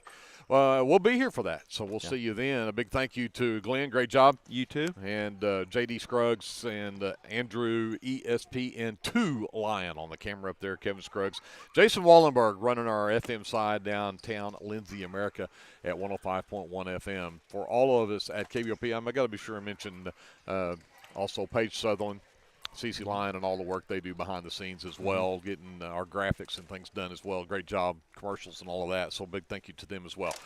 In fact, we may get to work with Paige this next week. Yep, that's what I heard. Because Wednesday, if we end up making or the games we play on Wednesday will be early enough in the day that JD and Andrew may not be able to make it. So it may be me, Paige, and Kevin. Yep. That'll be a crew, won't it? But, hey, for all of us at KBLP, my name is Greg Peary. We'll see you right back here at Leopard Arena Monday night. Scheduled time of a 6 o'clock tip-off for the Lindsay Leopardettes. Until we see you then, remember, whatever you do, always be a good sport. American Exchange Bank, right here in Lindsay, is a locally owned and operated community bank that believes in just that, you, a community of fellow Leopards. We love our customers. We feel very grateful for each one. So if you are looking for a safe place to put your money, need help achieving that next dream project, or are simply looking for a different banking experience, give us a call at 405-756-3101. We look forward to serving you each day. Member FDIC and Equal Housing Lender. This is Dr. Matt Shelton with Lindsay Family Dentistry. I'm a 1997 graduate of Lindsay High School and have been practicing dentistry in Lindsay since 2006. We welcome you to come to our dental practice so we can help you and your family with all your dental needs. We offer dental services for everyone at every age, from braces to aligners to crowns, bridges, dentures, and implants. Give us a call today at 405-756-4093 or stop by at 102 Southwest 7th Street and let us give you the healthy, beautiful smile you've always dreamed of.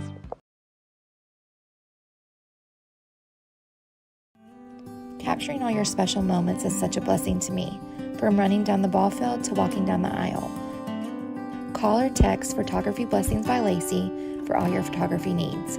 405-428-0305. Go Leopards and Leopardettes.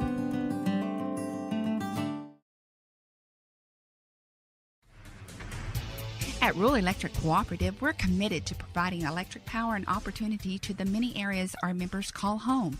That includes supporting youth programs that teach life skills and build character. With REC, you're more than a customer, you're a member owner. And that's why we're always working hard to provide you with the most dependable electric power possible. As a Touchstone Energy cooperative, REC is dedicated to providing the best service possible and supporting the communities in our service area.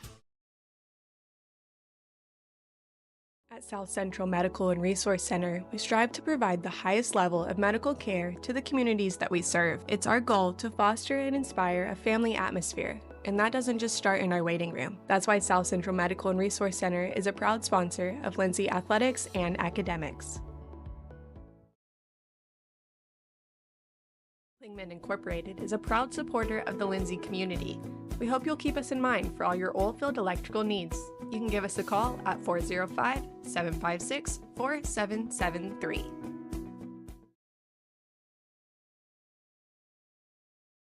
Are you tired of doing laundry? Give Sunshine Suds a call and let them do it for you. Sunshine Suds will wash and fold your clothes, and they also offer dry cleaning. Sunshine Suds also does quilting and alterations. Load up that laundry basket and head to Sunshine Suds, located at 107 Southwest 2nd Street in Lindsay, Oklahoma, or give them a call at 405-756-2850.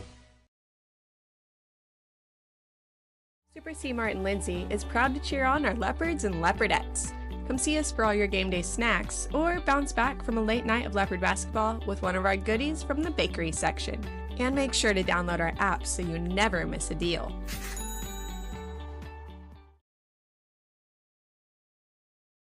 Craving a taste of authentic Mexico right here in town?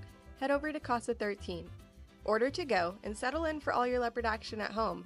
Now serving breakfast Saturdays and Sundays. Come see us at 110 Southeast 4th Street. Go Leopards!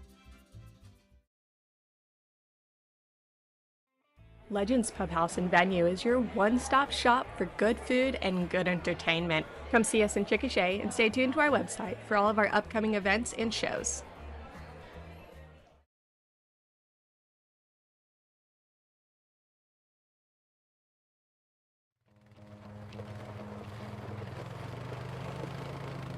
Looking for your next adventure? Head to Morris Motorsports in Chickasha. We carry top brands like Polaris, Can-Am, Kawasaki, and Honda. Plus, we offer a full-service and parts department.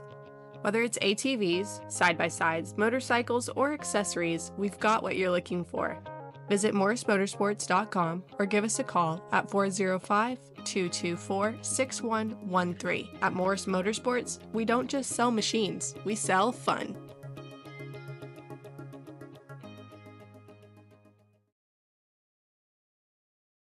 Hey there, this is Trace Adams with Hassler Hot Oil Service. We are family owned and operated with over 25 years experience. I am a 4th generation Lindsay Leopard, and we proudly support Lindsay Leopards and Leopardettes athletically and academically in all their endeavors. Call my dad, Greg Adams, at 405-756-6075 for all of your hot oiler needs. Again, that's 405-756-6075. Go Lindsay! Physical Therapy Central in Lindsay, Oklahoma is here for you, whether you're a dedicated athlete or you're just trying to navigate your new normal. Our team is dedicated to providing quality service to make your experience as easy as possible. We're wishing our Leopards and Leopardettes a healthy, happy, successful basketball season. Hey friends, Danny Daniels here. I wanted to take a moment and let you know about a very helpful service that I provide for you and your family in our community.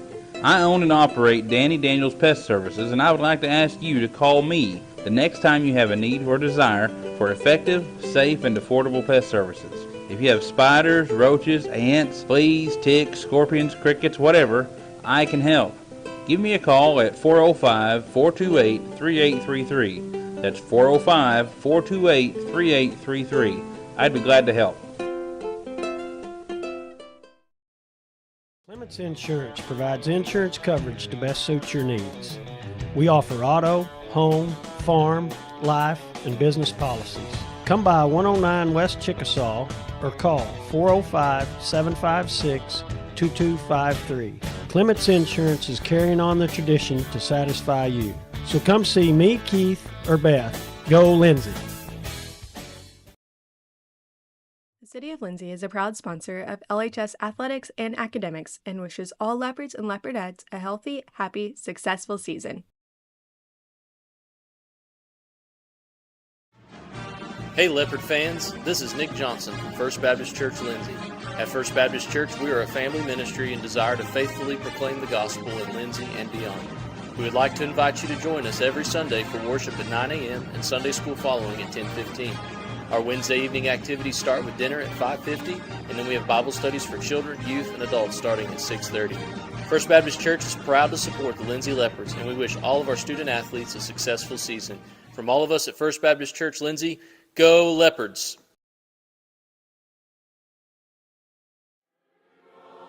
Hey Lindsay community, my name is Christian Torres and I am the minister for the Lindsay Church of Christ.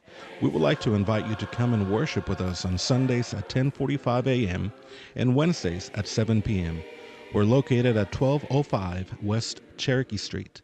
Here at the Lindsay Church of Christ, you will find the truth of God's Word spoken in love and a group of people who love God and one another. Do you have a Bible question? Well, we have a Bible answer. Come and worship with us and be edified at the Lindsay Church of Christ. This is Brandon Cottrell, pastor at Calvary Baptist Church. Just want to take a moment and invite you to come worship with us this Sunday. Classes begin at 9:30 and worship follows at 10:45. We have something for all ages each Wednesday night. Meals begin at 5:30 and Bible study follows at 6:30. We would love to have you come be a part of our worship. We are located 410 West Chickasaw. Come join us. T&W Tire is a family-owned, full-service commercial tire company. As a leader in auto repair, T&W is more than just tires. Our highly qualified mechanics can get you back on the road no matter what you drive. We also specialize in serving the tire needs of commercial fleets, oil and gas, construction equipment, and a variety of industrial applications. So for your automotive needs, look no further than T&W Tire, located at 410 Southeast 4th in Lindsay, Oklahoma, or look up one of our many locations on tnwtire.com. El Unico Taco Truck is ready to curb your hunger. The traveling taco truck has locations in Lindsay and Blanchard and is available for catering services. You can contact El Unico to book your next event at 405-760-0821. El Unico enjoys supporting all of our Leopards with their Taco Tuesdays. Reach out to El Unico for your next event. Get your game day, or any day, off to a great start with Hot Mess Coffee at 213 South Main in Lindsay. Hot Mess Coffee Co. offers coffees, lattes, teas, and other tasty beverages, plus great food, too. Good luck to the Lindsay Leopards from Hot Mess Coffee Co. and Java House Realty at 213 South Main in Lindsay. Hughes Heat and Air is a family-owned business that serves Lindsay and surrounding areas. Hughes Heat and Air provides service for residential and commercial jobs, including simple repairs and new installations. Hugh and his crew take pride in providing professional, efficient, and reliable work at affordable rates. For your next heat and air project, give Hugh a call at 1-405-756-6399. Good luck, Lindsay.